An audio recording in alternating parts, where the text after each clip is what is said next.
पूर्णमिदं पूर्णात् पूर्णमुदच्यते पूर्णस्य पूर्णमादाय पूर्णमेवावशिष्यते। ॐ शान्ति शान्ति शान्तिः। ॐ गुरुर्ब्रह्मा गुरुर्विष्णुर्गुरुर्देवो महेश्वरः गुरुसाक्षात् परं ब्रह्म तस्मै श्रीगुरवे नमः।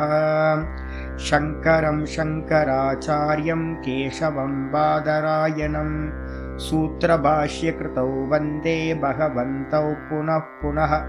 ईश्वरो गुरुरात्मेति मूर्तिभेदविभागिने व्योमवद्व्याप्तदेहाय दक्षिणामूर्तये नमः।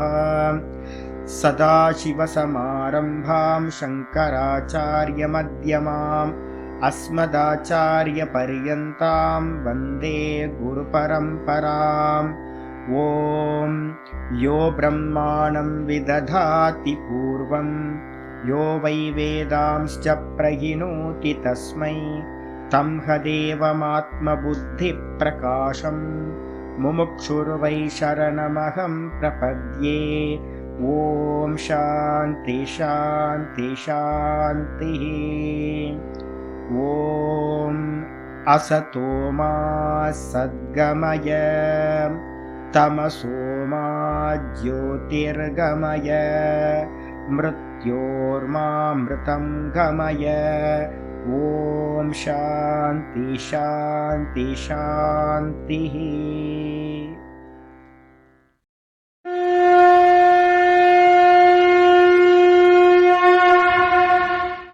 ॐ पार्थाय प्रतिबोधितां भगवता नारायणेन स्वयं व्यासेन ग्रथितां पुराणमुनिना मध्ये महाभारतम् अद्वैतामृतवर्षिणीं भगवतीम् अष्टादशाध्यायिनीम् अम्ब त्वामनुसन्दधामि भगवद्गीते भवद्वेषिणीम्। नमोऽस्तु ते व्यासविशालबुद्धे पुल्लारविन्दाय तपत्रनेत्र येन त्वया भारततैलपूर्णः प्रज्वालितो ज्ञानमयप्रदीपः प्रपन्नपारिजाताय स्तोत्रवेत्रैकपाणये ज्ञानमुद्राय कृष्णाय गीतामृतदुहे नमः। सर्वोपनिषदो गावः दोग्धा गोपालनन्दनः पार्थो वत्ससुधीर्भोक्ता दुग्धं गीतामृतं महत्।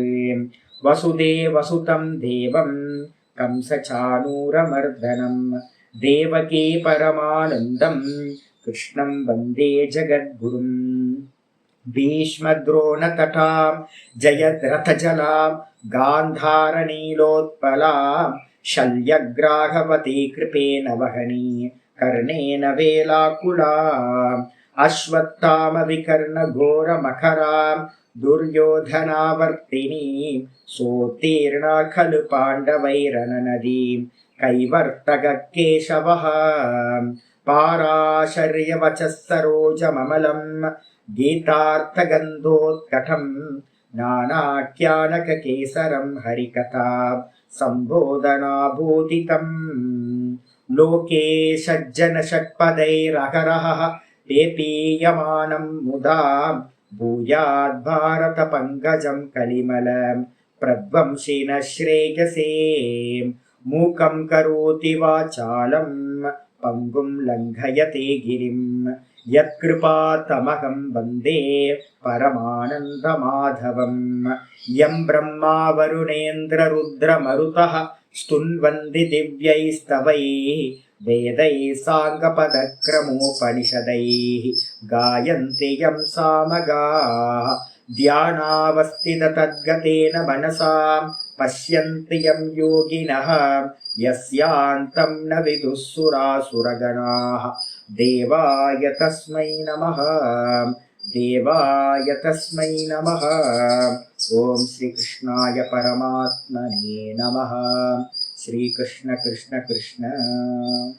ஓம் நாராயண பரோ வியக்தாத் அண்டமவ்யக்த சம்பவம் அண்டஸ்யாந்தஸ்தினி லோகாஹ சப்தத்வீபாச்ச மீதினி. ஓம். நம்ம பார்த்துக்கிட்டு இருக்கிறது பகவத்கீதையில 2வது சாப்டரோட சம்மரி பார்த்துட்டு இருக்கோம். இந்த சம்மரியில பார்த்தீங்க அப்படின்னா ஸ்தித பிரஜ்ஞ லட்சணம் கடைசி இடத்துக்கு வந்தாச்சு. 55வது ஸ்லோகத்திலிருந்து 72வது ஸ்லோகம் வரைக்கும் ஸ்தித பிரஜ்ஞ லட்சணம் அப்படின்னு நம்ம இந்த பிரகரணத்தை பிரிக்கிறோம். நல்லா தெளிவாக்கிக்கணும். ஏன்னா வெளியில பார்த்தீங்க அப்படின்னா இதெல்லாம் அர்த்தவாதமா சொல்லிடுவாங்க. அர்த்தவாதம்னு என்ன அர்த்தம்? இதெல்லாம் எக்ஸ்ட்ரீமிஸ்ட், இதெல்லாம் எக்ஸ்ட்ரீமா இருக்கிறவங்க பண்றது, இதெல்லாம் தேவையில்லை அப்படின்ற மாதிரி சொல்றவங்களும் இருக்காங்க. ஆனா பாத்தீங்கன்னா கிருஷ்ண பரமாத்மா இந்த விஷயத்தை பாத்தீங்கன்னா ரொம்ப ஆணித்தரமா சொல்றார். ஞானம் வேற, ஞான நிஷ்டை வேற. நல்லா இந்த 2 விஷயத்தை நல்லா புரிஞ்சுக்கணும். ஞானம்ன்றது பாத்தீங்கன்னா சப்தம், சப்தத்தோட அர்த்தம், இது 2ம் கனெக்ட் ஆகி உள்ளுக்குள்ளார ஒரு புரிதல் உண்டாச்சு அப்படின்னா அது பாத்தீங்கன்னா ஞானம். புத்தியில உண்டாகக்கூடியது ஞானம். இந்த புத்தியில பாத்தீங்கன்னா இந்த உலகத்துல எத்தனை அறிவு இருக்கோ எல்லாமே புத்தியில தான் உண்டாகும். புத்தேர் ஞானம். அதே மாதிரி பாத்தீங்கன்னா நம்ம எப்படி மற்ற சப்ஜெக்ட் எல்லாம் படிக்கிறோமோ அதே மாதிரி இங்கேயும் நல்ல சப்ஜெக்டை திரும்ப திரும்ப திரும்ப நல்லா குருநாதர் மூலமா சாஸ்திரத்தை கேட்டு நல்ல முறையில புத்தியில புரிஞ்சுக்கிட்டோம் அப்படின்னா அதுக்கு பேரு பரோட்ச ஞானம். அதுதான் ஞானம் ஞானம்னு சொல்லப்படும். அதே நேரத்துல பாத்தீங்கன்னா எது இந்த புத்தி பாத்தீங்கன்னா எல்லாத்தையும் நெகேட் பண்ணிட்டு உள்ளுக்குள்ளார புத்தியில இருக்கிற ஞானங்கள் எல்லாமே நாம ரூபங்கள். இந்த புத்தியில உண்டாகக்கூடிய சர்வத்தையும் பாத்தீங்கன்னா நேத்தி நேத்தி நேத்தின்னு இது இல்லை இது இல்லை இது இல்லை அப்படின்னு புத்தியில உண்டாகக்கூடிய எல்லாத்தையும் நேர்த்தி பண்ணதுக்கு பிறகு இந்த புத்தி பாத்தீங்கன்னா என்ன ஆகும் அப்படின்னு கேட்டீங்கன்னா சொரூபத்தில் நான் அப்படின்றதுல இந்த புத்தி எஸ்டாப்ளிஷ் ஆகும், நிலை பெறும். இந்த புத்தி பாத்தீங்கன்னா வெளி விஷயங்களோட கனெக்ட் ஆகாம இந்த புத்தி விஷய சிந்தனை இல்லாம இந்த புத்தியானது பாத்தீங்கன்னா எப்போ இந்த ஆத்மாவிலேயே சார்ந்து ஆத்மாவோட ஒன்றுபட்டு இருக்கோ அந்த நிலைக்கு பேர் பாத்தீங்கன்னா சமாதி அப்படின்னு பேர். அந்த புத்திக்கு தான் அந்த புத்தியை அடைந்தவன் எவனோ அவனுக்கு பேரு ஸ்தித பிரஜ்ஞன் அப்படின்னு பேர். பிரஜ்ஞை பாத்தீங்கன்னா இந்த புத்திக்கு பேரு பிரஜ்ஞான்னு பேர். இந்த புத்தி பாத்தீங்கன்னா அந்த பிரஜ்ஞையில ஆத்மாவில பாத்தீங்கன்னா நிலை பெற்றால், தன்னுடைய சோர்ஸ்ல பாத்தீங்க அப்படின்னா நிலை பெற்று நின்னுச்சு அப்படின்னா அதுக்கு பேரு ஸ்தித பிரஜ்ஞ அப்படின்னு பேர். அவன் அது மாதிரி மனுஷனுக்கு புத்தி நிலை பெற்றவன், புத்தி தன்னிடத்தில் நிலை பெற்றவன். இதுக்கு என்ன பேரு அப்படின்னு கேட்டீங்கன்னா ஸ்வஸ்வரூப அவஸ்தானம். இதுக்கு பேர் என்ன பேரு? தன்னுடைய சொரூபத்தில் நிலை பெறுதல். புத்தி பாத்தீங்கன்னா தன்னுடைய சொரூபமா இருக்கிற பிரம்மத்துல ஆத்மாவினிடத்துல கான்சியஸ்னஸ்ல பாத்தீங்கன்னா நிலை பெற்றா அதுக்கு பேரு ஸ்தித பிரஜ்ஞான்னு பேர். அவனுக்கு பேர். அதுக்கு என்ன அர்த்தம் அப்படின்னா ஆச்சாரியர் பாத்தீங்கன்னா கிருஷ்ண பரமாத்மா பாத்தீங்கன்னா சொல்றதுக்கு முன்னாடி இவன் கேட்கிறான். யாரு? அர்ஜுனன் பாத்தீங்கன்னா 54வது ஸ்லோகத்திலேயே கேட்கிறான். என்ன கேட்கிறான்? ஸ்தித பிரஜ்ஞஸ்ய கா பாஷா 54வதுல கேட்டிருந்தான். ஸ்தித பிரஜ்ஞன் எந்த விதமாக இருப்பான்? ஸ்தித பிரஜ்ஞன் யாரு? சமாதி ஸ்தஸ்ய கேசவன். எவன் சமாதியில் நின்றவனோ. இதுக்கெல்லாம் அர்த்தம்லாம் வேற எதுவும் பண்ண வேண்டாம், புரிஞ்சா போதுன்ற வேதாந்தத்துல இதுக்கெல்லாம் வேற எதுவுமே சொல்ல முடியாது. சமாதின்றதுக்கு அர்த்தமே என்னது? நிர்விகல்ப சமாதி. சமாதின்றதுக்கு அர்த்தமே இந்த ஆத்ம தத்துவத்தோட இந்த மனம் பாத்தீங்கன்னா புத்தி மனசெல்லாம் சமமா இருக்கிற அவஸ்தைக்கு பேரு சமாதி, சமதாவஸ்தா அப்படின்னு பேரு. இந்த மனசு புத்தி பாத்தீங்கன்னா நான் அப்படின்ற கான்சியஸ்னஸ் நிர்குண நிராகாரமா இருக்கு. இந்த புத்தி மனசு எப்படி இருக்கு அப்படின்னு கேட்டீங்கன்னா சதா காலமும் விஷய சிந்தனையினால விஷம அவஸ்தைக்கு போயிடுது. எப்போ இந்த மனசு புத்தி பாத்தீங்கன்னா சதா காலமும் பாத்தீங்கன்னா இந்த ஆத்மாக்கு ஈக்குவலா நிர்குண நிராகாரமா விஷய சிந்தனை இல்லாம ஆகுதோ அப்பொழுது இந்த மனசுக்கு பாத்தீங்கன்னா சமாதி அப்படின்னு சொல்லப்படுகிறது. மனசுக்கு சமாதி. எப்பவுமே சைத்தன்யம் சொல்லக்கூடிய ஆத்மா சதா காலமும் அது சம அவஸ்தையில தான் இருக்கு. எல்லா இடத்துலயும் அது சமமா இருக்கு, நிர்விகாரமா இருக்கு அப்படின்னு பார்த்துருக்கோம். அப்ப இந்த புத்தி மனசு தான் வந்து பாத்தீங்கன்னா நம்ம சமப்படுத்த வேண்டியிருக்கு. அப்பதான் வந்து பாத்தீங்கன்னா இந்த ஆத்மாவை முறையா இருக்கிற மாதிரி அறிய முடியும். அதுக்கு பேரு அபரோக்ஷானுபூதி அப்படின்னு பேரு. இந்த அபரோக்ஷ அனுபூதியை அடையறதுக்காக தான் சமாதி அப்படின்னு பேர். அந்த சமாதியில் எவன் நின்றானோ அவனுக்கு பேரு தான் ஸ்தித பிரஜன். அந்த ஸ்தித பிரஜன் அந்த சமாதி அவஸ்தையில இருந்து என்ன பண்ணுவான்? நிர்விகல்ப சமாதி அவஸ்தையில இருந்து கீழே இறங்குவான். அந்த கீழே இறங்கும் போது அந்த அவஸ்தைக்கு என்ன பேரு அப்படின்னு கேட்டீங்கன்னா, யோக சாஸ்திரம் சொல்லுது வித்தான அவஸ்தா. அந்த வித்தான அவஸ்தைக்கு இறங்கும் போது அவன் எப்படி இருப்பான் அப்படின்னு கேட்டீங்கன்னா, வித்தான இப்ப நம்ம ஸ்டேர் கேஸ்ல ஏறுறோம், கீழே இறங்கணும் அப்படின்னா அதுக்கு அடுத்த ஸ்டெப்ல தானே கீழே இறங்க முடியும். ஒரு 10 படி தாண்டி நீ இறங்க முடியாது. நான் 3rd ஃப்ளோர்ல இருக்கேன் அப்படின்னா 3rd ஃப்ளோர்ல இருந்து கீழே இறங்கணும் அப்படின்னா ஒரு ஸ்டெப் வச்சோன்னே கீழே வந்துட முடியாது. அதே மாதிரி வந்து சமாதியில இருந்து கீழே இறங்குறவன் வித்தான அவஸ்தை விவகாரத்துக்கு வரவன் எப்படி இருப்பான்னா அதுக்கு கீழ் ஸ்டெப்ல வந்து நிற்பான். அந்த கீழே இருக்கிற ஸ்டெப்புக்கு என்ன பேரு அப்படின்னு கேட்டீங்கன்னா சவிகல்ப சமாதியோட உச்சம் அப்படின்னு பேரு. அந்த சவிகல்ப சமாதியோட உச்சம் எது அப்படின்னு கேட்டீங்கன்னா 98% வந்து பாத்தீங்கன்னா சத்துவகுண பிரதானமா இருக்கும். அந்த இடத்துல இருக்கிறதுக்கு நிலைக்கு பேர் என்ன பேருனா பரம் பிரசங்கியானம் அப்படின்னு யோக சாஸ்திரத்துல சொல்ற. வியாசர் வந்து பாத்தீங்க அப்படின்னா இங்க நம்ம வியாசர் தான் அங்கேயும் வியாசரா எழுதிருக்க பாஷ்யம் பண்ற. பரம் பிரசங்கியானம் அப்படின்னு அதுக்கு பேரு. அதாவது சமாதியில இருக்கிறவன் கீழிறங்குவான். விவகாரத்துக்கு கண்ண சமாதியிலே இருந்துட மாட்டான், கீழே இறங்குவான்ல. இறங்கணும்னு அதுக்கு பேரு சவிகல்ப சமாதியோட உச்சம் பரம் பிரசங்கியானம். அந்த இடத்துல எப்படி இருப்பான் அப்படின்னு கேட்டீங்கன்னா சொரூப பிரதிஷ்டம். அவனாயிருப்பான். தன்னுடைய சொரூபத்துல சமாதியில எப்படி இருந்தானோ அதே மாதிரி தன்னுடைய சொரூபத்தில் நிலை பெற்று இருப்பான். அதே நேரத்துல என்ன இருக்குன்னு கேட்டீங்கன்னா நிர்விகல்ப சமாதியில எதுவுமே இருக்காது. ஆனா இந்த இறங்கினதுக்கு பிறகு என்ன இருக்குன்னா இந்த உலகம்னு ஒண்ணு தெரியும் அவனுக்கு. இந்த உலகம் தெரியும். இந்த புத்தி மனசு இந்திரியங்கள் எல்லாத்தையும் நம்மள மாதிரியே பார்ப்பான். ஆனா நம்ம என்ன பண்றோம் அப்படின்னு கேட்டீங்கன்னா நம்ம சொரூபத்துல நிலை நிக்கல. நம்ம என்ன பண்றோம்? விஷயங்களோட சேர்ந்து இருக்கோம். ஆனா ஞானி புருஷன் எப்படி இருப்பான் அப்படின்னு கேட்டீங்கன்னா விஷயங்களோடு சேராமல் இது எல்லாம் வந்து பாத்தீங்கன்னா எனக்கு வேறானது அப்படின்னா அந்நியதா கியாத்தின்னு ஒரு விவேகத்தை சொல்றோம். ஆத்ம அனாத்ம விவேகம். தானா எஸ்டாப்ளிஷ் ஆயிட்டு இந்த எல்லாத்தையும் வந்து பாத்தீங்கன்னா வெறும் திருஷ்ய மாத்திரமா வெறும் சொப்பன மாதிரி பார்ப்பான் அப்படின்னு வந்து பாத்தீங்கன்னா அங்க யோக பாஷ்யத்துல வந்து பாத்தீங்கன்னா சொல்ற. முன்னாடி இருந்த மாதிரியே இருப்பான், ஆனா முன்னாடி இருந்த மாதிரி இருக்க மாட்டான். எப்படி வார்த்தையை அப்படியே யூஸ் பண்ற. ததாபி யூஸ் பண்றாரு. என்னன்னு கேட்டீங்கன்னா வியாச பாஷ்யத்துல வியாசர் சொல்றாரு யோக சூத்திரத்துல. முன்னாடி வந்து பாத்தீங்கன்னா எப்படி இருந்தான்? சமாதியில இருக்கும் போது வந்து பாத்தீங்கன்னா தானா நின்னா. அதே மாதிரிதான் வந்து பாத்தீங்கன்னா விவகாரத்துல இறங்கும் போதும் அவனா இருப்பான். ஆனா விவகாரத்துல மத்தவங்க இருக்கிற மாதிரியானா இல்ல, அது மாதிரி இல்லை. விவகாரத்துல இருக்கிறவங்க எல்லாரும் நம்ம எல்லாம் வந்து பாத்தீங்கன்னா எல்லாத்தோடையும் இணைஞ்சிருக்கோம் தேகாதிகளோட. ஆனா அவன் இதோட எதையோடையும் இணையாதவனா வந்து பாத்தீங்கன்னா தானா இருப்பான் அப்படின்னு சொல்லப்பட்டிருக்கு. அப்ப அது மாதிரி அவஸ்தைக்கு என்ன பேரு சுவாமி அப்படின்னு கேட்டீங்கன்னா சகஜ சமாதி அப்படின்னு அதுக்கு பேர். நிர்விகல்ப சமாதியில இருந்து கீழே இறங்கினா அப்படின்னா அவன் சகஜ சமாதியில இருப்பான். சதா காலமும் சொரூபத்துல இருந்துகிட்டு மீதி எல்லாத்தையும் வந்து பாத்தீங்கன்னா சொப்பன மாதிரி பார்ப்பான். எதோடையும் ஒரு எம்எம் கூட அவனுக்கு வந்து பாத்தீங்கன்னா கனெக்ஷன் கிடைக்கவே கிடைக்காது. இப்ப அப்படிப்பட்டவனை தான் நம்ம என்ன பண்றோம்? சமாதியில் நின்றவன், சமாதிஸ்தஸ்ய ஸ்தித பிரஜ்ஞா, புத்தி நிலை பெற்றவன் அப்படின்னு நம்ம சொல்றோம். அவன் வந்து பாத்தீங்கன்னா கா பாஷா அர்ஜுனன் கேட்டிருக்கான் 54வது ஸ்லோகத்துல. அந்த ஸ்தித பிரஜன் சமாதியில நிக்கக்கூடிய ஸ்தித பிரஜனுடைய லட்சணம் என்ன? கா பாஷா. அது மட்டும் இல்லாம அந்த ஸ்தித பிரஜன் வந்து பாத்தீங்கன்னா எந்த விதமா மற்றவங்களோட பேசுவான்? ஸ்திததீஹி கிம் பிரபாஷேத. ஸ்தித பிரஜன் எந்த விதமா மற்றவங்களோட சகஜ சமாதியில இருக்கும் போது எந்த விதமா பேசுவான்? அது மட்டும் இல்ல கிம் ஆசீத, எந்த விதமா அவன் உட்காருவான்? கிம் பிரஜயத, எந்த விவகாரமா எந்த விதமா அவன் நடந்து கொள்வான், போவான் வருவான் விவகாரம் பண்ணுவான். அப்ப என்ன அர்த்தம் கேட்டீங்கன்னா 2 விஷயங்கள் இங்க கேட்கப்பட்டிருக்கு. ஒண்ணு வந்து அவனோட லட்சணம் என்ன, 2வது வந்து பாத்தீங்கன்னா அவனுடைய விவகாரங்கள் எப்படி இருக்கும். இதுதான் வந்து பாத்தீங்கன்னா 2 இருக்கு.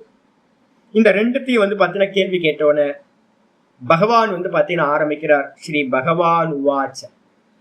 ஸ்ரீ பகவான் உவாச்ச பிரஜஹாதி யதா காமான் சர்வான் பார்த்த மனோகதான் ஆத்மன் ஏவாத்மனா துஷ்டஹ ஸ்திதப் பிரஜ்ஞஸ்ததோச்யதே. பிரஜஹாதி யதா காமான் சர்வான் பார்த்த மனோகதான் ஆத்மன் ஏவாத்மனா துஷ்டஹ ஸ்திதப் பிரஜ்ஞஸ்ததோச்யதே. ஸ்திதப்பிரஜன்னா யாருப்பா அப்படின்னா, எப்பொழுது ஸ்திதப்பிரஜன் என்று ஒரு சாதகன், ஒரு ஞானி புருஷன் ஸ்திதப்பிரஜன் என்று சொல்லப்படுகின்றான் அப்படின்னு கேள்வி கேட்கும் போது ஆரம்பிக்கிறார். யதா பிரஜகாதி காமான் சர்வான். யதானா எப்பொழுது, எந்த சமயத்துல, எந்த அவஸ்தையில வந்து பாத்தீங்க அப்படின்னா, இந்த ஞான அபியாசத்துல இருக்கிறவன் சிரவணம் பண்ணி மனனம் பண்ணி நிதித்தியாசனத்துல இருக்கானோ, அந்த நிதித்தியாசனத்துல இருக்கிற அந்த ஞானி புருஷன் சர்வானு காமான், எல்லா காமங்களையும் வந்து பாத்தீங்கன்னா, எங்க இருந்துச்சு எல்லா காமங்களும்? மனோகதான், மனதை வந்து பாத்தீங்கன்னா இதுக்கு முன்னாடி சமாதி அடையறதுக்கு முன்னாடி உலகத்துல இருக்கிற ஆசைகள் எல்லாம் வந்து உள்ள பிரவேசம் பண்ணியிருக்கு. இந்த மனசுக்குள்ளதான் இருக்கு எல்லா காமங்களும் ஆசைகளும். இந்த எல்லா காமங்களும் எந்த சமயத்துல பிரஜஹாதி தியாகம் செய்கின்றானோ, எல்லா காமங்களும் இவனை விட்டு எப்பொழுது சென்று விடுகிறதோ, இதெல்லாம் பொய் பொய் பொய் பொய்ன்னு சொல்லி சொல்லி சொல்லி இது சொப்பனம் சொப்பனம் சொப்பனம், எனக்கு ஒண்ணு வேணாம், எனக்கு ஒண்ணு வேணாம், நான் எப்பவுமே ஆல்ரெடி நான் பிராப்தமா இருக்கேன், நான் சச்சிதானந்தமா இருக்கேன், நான் பிரம்மமா இருக்கேன் அப்படின்னு இந்த தான் தான் தான் தான்லயே நின்று இது எல்லாம் பொய்ன்னு, எல்லா ஆசைகளும் பொய் அப்படின்னு, மித்யா அப்படின்னு எல்லாத்தையும் தியாகம் செய்கிறானோ, ததா அந்த சமயத்துல வந்து பாத்தீங்கன்னா ஆத்மனியேவ ஆத்மனா துஷ்டக. ஆத்மனியேவ அப்படின்னா தன்னிடத்திலேயே தான் சுகம் பெறுபவனாக எங்கு எப்போ இருக்கானோ, தன்னிடத்திலேயே தான் சுகம் பெறுறது. விஷயங்கள்ல இருந்து அவனுக்கு சுகம் கிடைக்கிறதே இல்லை. இந்திரியங்களோ மனசோ எதையோடையும் அவனுக்கு சம்பந்தம் இல்லாம சுகப்படாம எப்பொழுது தன்னிடத்திலேயே தான் சுகமாக இருக்கிறானோ அவனுக்கு பேர் வந்து பாத்தீங்கன்னா ஸ்திதப்பிரஜ்ஞக உச்சதே. அந்த சமயத்துல அவனுக்கு வந்து பாத்தீங்கன்னா ஸ்திதப்பிரஜன் என்று சொல்லப்படுகின்றான். எந்த விஷய சுகத்தையும் நாடாமல் தான் தானிலேயே இருக்கிறவன். அதே மாதிரி ரெண்டாவது வந்து பாத்தீங்கன்னா அவனுக்கு எந்த காமங்களும் இந்த உலகத்துல இல்லவே இல்லை. இததான் வந்து பாத்தீங்கன்னா 3:17 வந்து பாத்தீங்கன்னா சொல்லப்பட போகுது. யஸ்து ஆத்ம ரதிரேவ ஸ்யாத் ஆத்ம திருப்தஸ்ச மாணவக ஆத்மன் ஏவச்ச சந்துஷ்டக கஸ்ய காரியம் ந வித்யதே அப்படின்னு ஒரு ஸ்லோகம் சொல்றது. தன்னிடத்திலேயே மகிழ்பவன், தன்னிடத்திலேயே திருப்தியை அடைபவன், தன்னிடத்திலேயே சந்தோஷத்தை அடைபவன் எவன் இருக்கானோ அவனுக்கு இந்த உலகத்துல செய்ய வேண்டியது அப்படின்னு எந்த ஒன்றும் இல்லை அப்படின்னு மந்திரம் சொல்லுது. இந்த நிலையை எவன் அடைஞ்சானோ அவனுக்கு எப்படி இருக்கும்? தன்னிடத்திலேயே சுகமா இருக்கான், வெளியில சுகம் தேவையே இல்லை. அப்படிப்பட்டவன் தான் ஸ்திதப்பிரஜன் என்று சொல்லப்படுகின்றான். சொல்லியாச்சு லட்சணம். இதுக்கு ஒவ்வொன்றுத்துக்கும் ஹெட்டிங் நம்ம கொடுத்துருக்கோம்.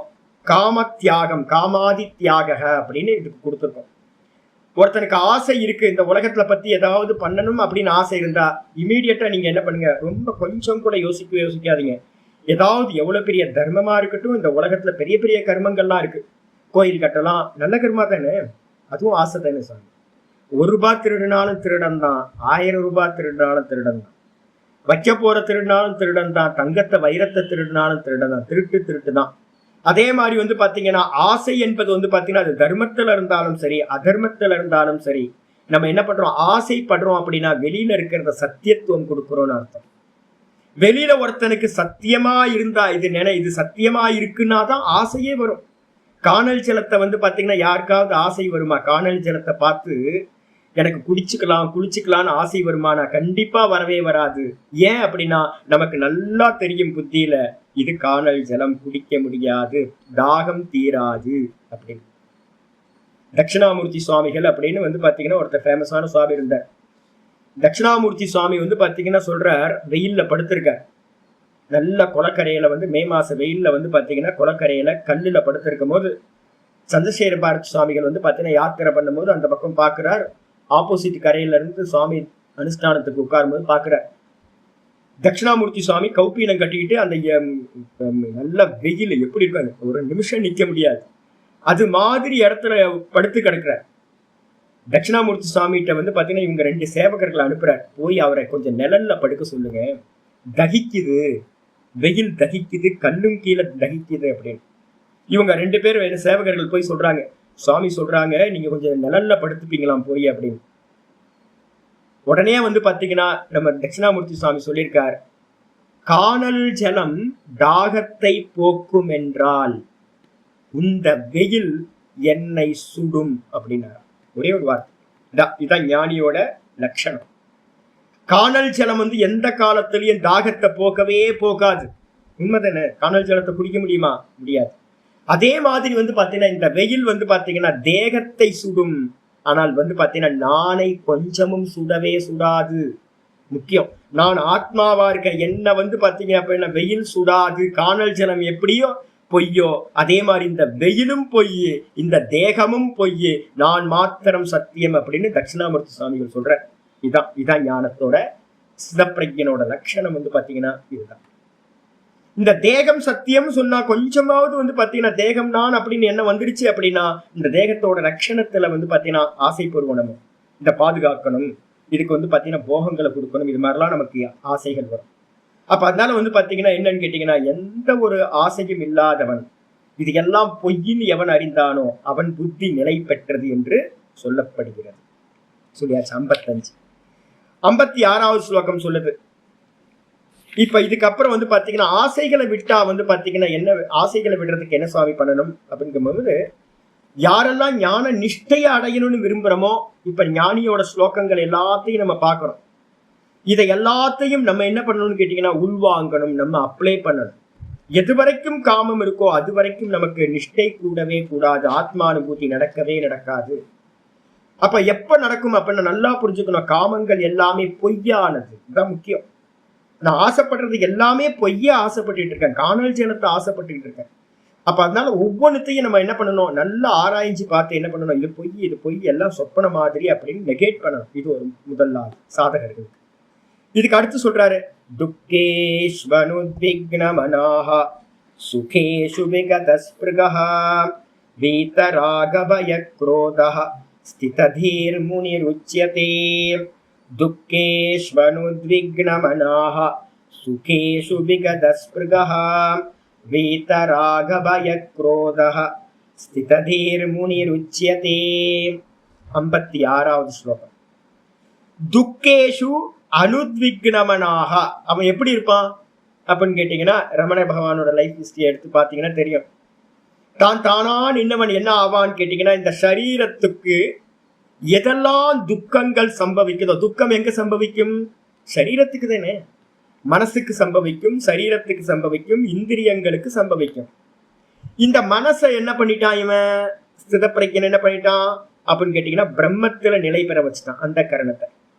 இந்த அந்த கரணம் வந்து பாத்தீங்கன்னா மனசு புத்தி வந்து பாத்தீங்கன்னா சதா காலமும் அகம் அகம் அகம்ன்ற ஸ்புரணத்திலேயே நிக்குது, நிலை பெற்றாச்சு, எஸ்டாப்ளிஷ் ஆயிடுச்சு. அப்ப எங்க துக்கம் சம்பவிக்கும் அப்படின்னு கேட்டீங்கன்னா பிராரப்தத்தினால அவனுக்கு எங்க சம்பவிக்கும்? தேகத்துல வந்து பாத்தீங்கன்னா துக்கங்கள் சம்பவிக்கும். மற்ற மனுஷங்களாலையும் சம்பவிக்கலாம், இல்ல வந்து பாத்தீங்க அப்படின்னா பிராரப்த கர்மத்தினால ஏதாவது சரீரத்துக்கு நடந்துகிட்டு இருக்கும். அந்த மனுஷன் எப்படிப்பா அப்படின்னு கேட்டீங்கன்னா ஸ்திதப்பிரஜன். சரீரத்துக்கு எந்த துக்கங்கள் நடந்தாலும் துக்கேஷு அனுத்விக்னமனாக, கலங்காதவனா இருப்பான். அவனுக்கு அதோட சம்பந்தமே இருக்க, தேகம் தானே, போயிட்டு போட்டோம், எனக்கு நான் தேகம் இல்லையே அப்படின்னு தேகத்தை வந்து பாத்தீங்கன்னா நடக்கிறத எல்லாத்தையும் ஆப்ஜெக்ட் பண்ணுவான், அதோட சிங்கே ஆக மாட்டான், கலங்க மாட்டான். அதே மாதிரி தேகத்துக்கு வந்து பாத்தீங்கன்னா சுகங்கள் பிராப்தி ஆகும். நல்ல உணவு யாராவது சிஷ்யர்கள் வந்து கொண்டு வந்து கொடுக்கலாம், இல்ல கை காலெல்லாம் வந்து பாத்தீங்கன்னா மசாஜ் பண்ணி விடலாம், சேவை பண்ணலாம், சுவாமியை வந்து பாத்தீங்கன்னா நல்லா வஸ்திரங்கள் போட்டு விடலாம். இது எல்லாம் வந்து பாத்தீங்கன்னா சுகத்துக்கு வந்து பாத்தீங்கன்னா ஹேத்துவாரு. இந்த சுகங்கள் எல்லாம் தேகத்துக்கு கிடைக்கும் போதும் நான் தேகமில்லை அப்படின்ற எண்ணம் இருக்கிறதுனால அவனுக்கு சுகத்தினால வந்து பாத்தீங்கன்னா ஆசைப்பட மாட்டான். எனக்கு திரும்ப திரும்ப அது வேணும் அப்படின்னு அவனுக்கு ஆசை உண்டாகவே உண்டாகாது. அப்ப சரீரத்தை வந்து ஆப்ஜெக்ட் பண்றதுனால சரீரத்துக்கு தான் சுகம் நடக்குது, சரீரத்துக்கு தான் துக்கம் நடக்குது. இவன்ட்ட அந்நியதா கியாத்தின்னு சொல்லக்கூடிய அந்த நான் வேற இது வேற, நான் வேற இது வேற அப்படின்ற விவேகம் ரொம்ப ஸ்பஷ்டமா இருக்கிறதுனால இதோட அவனுக்கு எந்த சம்பந்தமும் சம்பவிக்காது. சுகதுக்கத்திலையும் சம்பந்தம் இல்லை. அதே மாதிரி வீத ராக பயக்ரோதக, ராகம் துவேஷம். இந்த ராகத்வேஷம்ன்றது என்னன்னு கேட்டீங்கன்னா உங்களுக்கு வாசனைகள்ல இருந்து உண்டாகிறது. முன்னாடி நான் எதெல்லாம் அனுபவிச்சனோ அதெல்லாம் வாசனைகளா இருக்கும். வாசனைகள்ல இருந்து எனக்கு இன்னும் அந்த சுகம் வேணும், எனக்கு அந்த துக்கம் வரவேனா அப்படின்னு பாத்தீங்கன்னா சுக விஷயத்துல ராகமும், எனக்கு ஏற்கனவே துக்கம் அனுபவிச்சிருக்கேன் எனக்கு அது வேணாம் துக்கம் வரும் அப்படின்னு துவேஷமும் மனுஷங்கள்ட்ட இருக்கு. அப்போ ராகமும் துவேஷமும் கூடவே நமக்கு என்ன இருக்கு, இந்த தேகம் போயிடுமோ இந்த தேகம் போயிடுமோன்னு பயம் இருக்கு, மரண பயம். அதுக்கு பேர் அபினிவேஷம் அப்படின்னு பேர். ராக துவேஷ அபினிவேஷம். இந்த மூணு பாத்தீங்க அப்படின்னா எங்க சம்பவிக்கும் அப்படின்னா யோக சூத்திரம் சொல்லுது பஞ்ச கிளேஷங்கள் அப்படின்னு. அவித்யா அஸ்மிதா ராக துவேஷ அபினிவேஷாகா பஞ்ச கிளேஷாகா. அஜ்ஞானத்தினாலதான் நமக்கு என்ன இருக்கு, இப்ப நமக்குலாம் இருக்கு 5 கிளேஷங்கள் இருக்கு. நமக்கு கிளேஷம்னா துக்கப்படுத்துறதுன்னு அர்த்தம். எதெல்லாம் இருக்கு நமக்கு, அவித்யா அஜ்ஞானம் இருக்கு. அஜ்ஞானம் இருக்கிறதுனால நம்ம என்ன பண்ணிட்டோம், இந்த தேகத்துல நான் அப்படின்ற அபிமானம் வந்துருச்சு. அதுக்கு பேர் அஸ்மிதான்னு பேர். அவித்யா, அவித்யினால அஜ்ஞானத்தினால நமக்கு இந்த தேகத்தை நான் அப்படின்னு நினைச்சு இதுல அபிமானம் வருது, அது அஸ்மிதான்னு பேர். இது வந்துருச்சுன்னா இந்த 2 இருக்கு அப்படின்னா இமீடியட்டா அங்க என்ன வந்துடும், ராகம் வந்துடும், துவேஷம் வந்துடும், விருப்பு வெறுப்பு வந்துடும். அது கூடவே என்ன வந்துடும் அப்படின்னு கேட்டீங்கன்னா அபினிவேஷம் சொல்லக்கூடிய மரண பயம் வந்துவிடும். அப்ப வீத ராக பயக்ரோதக அப்படின்னா இவன் இந்த அஜ்ஞானம் இவனுக்கு நாசமாயிடுச்சு, நானா இவன் பிரம்மாஸ்மின்னு நிக்கிறான். அகம் பிரம்மாஸ்மின்னு நிக்கிறவன் இடத்துல இந்த தேகம் நான் இல்லை அப்படின்னு நினைக்கிறவன் இடத்துல அதுல அபிமானமும் இல்லை, அஸ்மிதா இல்லை. அதனால அதுல ராகம் துவேஷம் பயம் எதுவுமே இல்லாம போய்விடுகிறது. இந்த விதமா இருக்கிற மனிதன் எவனோ அவனுக்கு பேர் தான் பாத்தீங்கன்னா ஸ்தித தீஹி முனிர் உச்சியதே. அந்த முனிவன் ஸ்திதப்பிரஜன் என்று சொல்லப்படுகின்றான். இப்ப நம்ம எல்லாம் சம்சாரியா இருக்கும், பஞ்ச கிளேஷங்கள் இருக்கு. ஆனா பாத்தீங்கன்னா அவனிடத்துல எந்த துக்கங்களும் இருக்கவே இருக்காது. ஏன்னா தேகத்தோட அவனுக்கு அபிமானமே இல்லை. அடிச்சா அடுத்த ஸ்லோகம் 57வது ஸ்லோகம் சொல்ற. யஸ் சர்வத்ரானபி ஸ்நேஹः யஸ் சர்வத்ரானபி ஸ்நேஹः தத்தத் பிராப்ய சுபாசுபம் தத்தத் பிராப்ய சுபாசுபம் நாபிநந்ததி நத்வேஷ்டி நாபிநந்ததி நத்வேஷ்டி தஸ்ய பிரஜ்ஞா பிரதிஷ்டிதா தஸ்ய பிரஜ்ஞா பிரதிஷ்டிதா. இது பாத்தீங்கன்னா போன ஸ்லோகமும் சமம்னு எடுத்துங்க. என்னன்னு கேட்டீங்கன்னா உங்களுக்கு விருப்பு வெறுப்பு சுகம் துக்கம் பயம் இது எல்லாம் பாத்தீங்கன்னா மனசுல சம்பவிக்கிறது. அப்ப மனோ நிகிரகம்ன்றது என்னன்னு கேட்டீங்கன்னா எந்த விருத்தி மனசுல வந்தாலும், ராகம் வந்தாலும் துவேஷம் வந்தாலும் பயம் வந்தாலும் சுகம் வந்தாலும் துக்கம் வந்தாலும் எது வந்தாலும் இது திருஷ்யம் இது திருஷ்யம் இது திருஷ்யம் அப்படின்னு என்ன பண்ணணும், ஒரு சாதகனா இருக்கிறவன் நெகேட் பண்ணிக்கிட்டே இருந்தோம் அப்படின்னா மனோ நிகிரகம் தன்னால நடந்துரும், சமம் நடந்துரும்.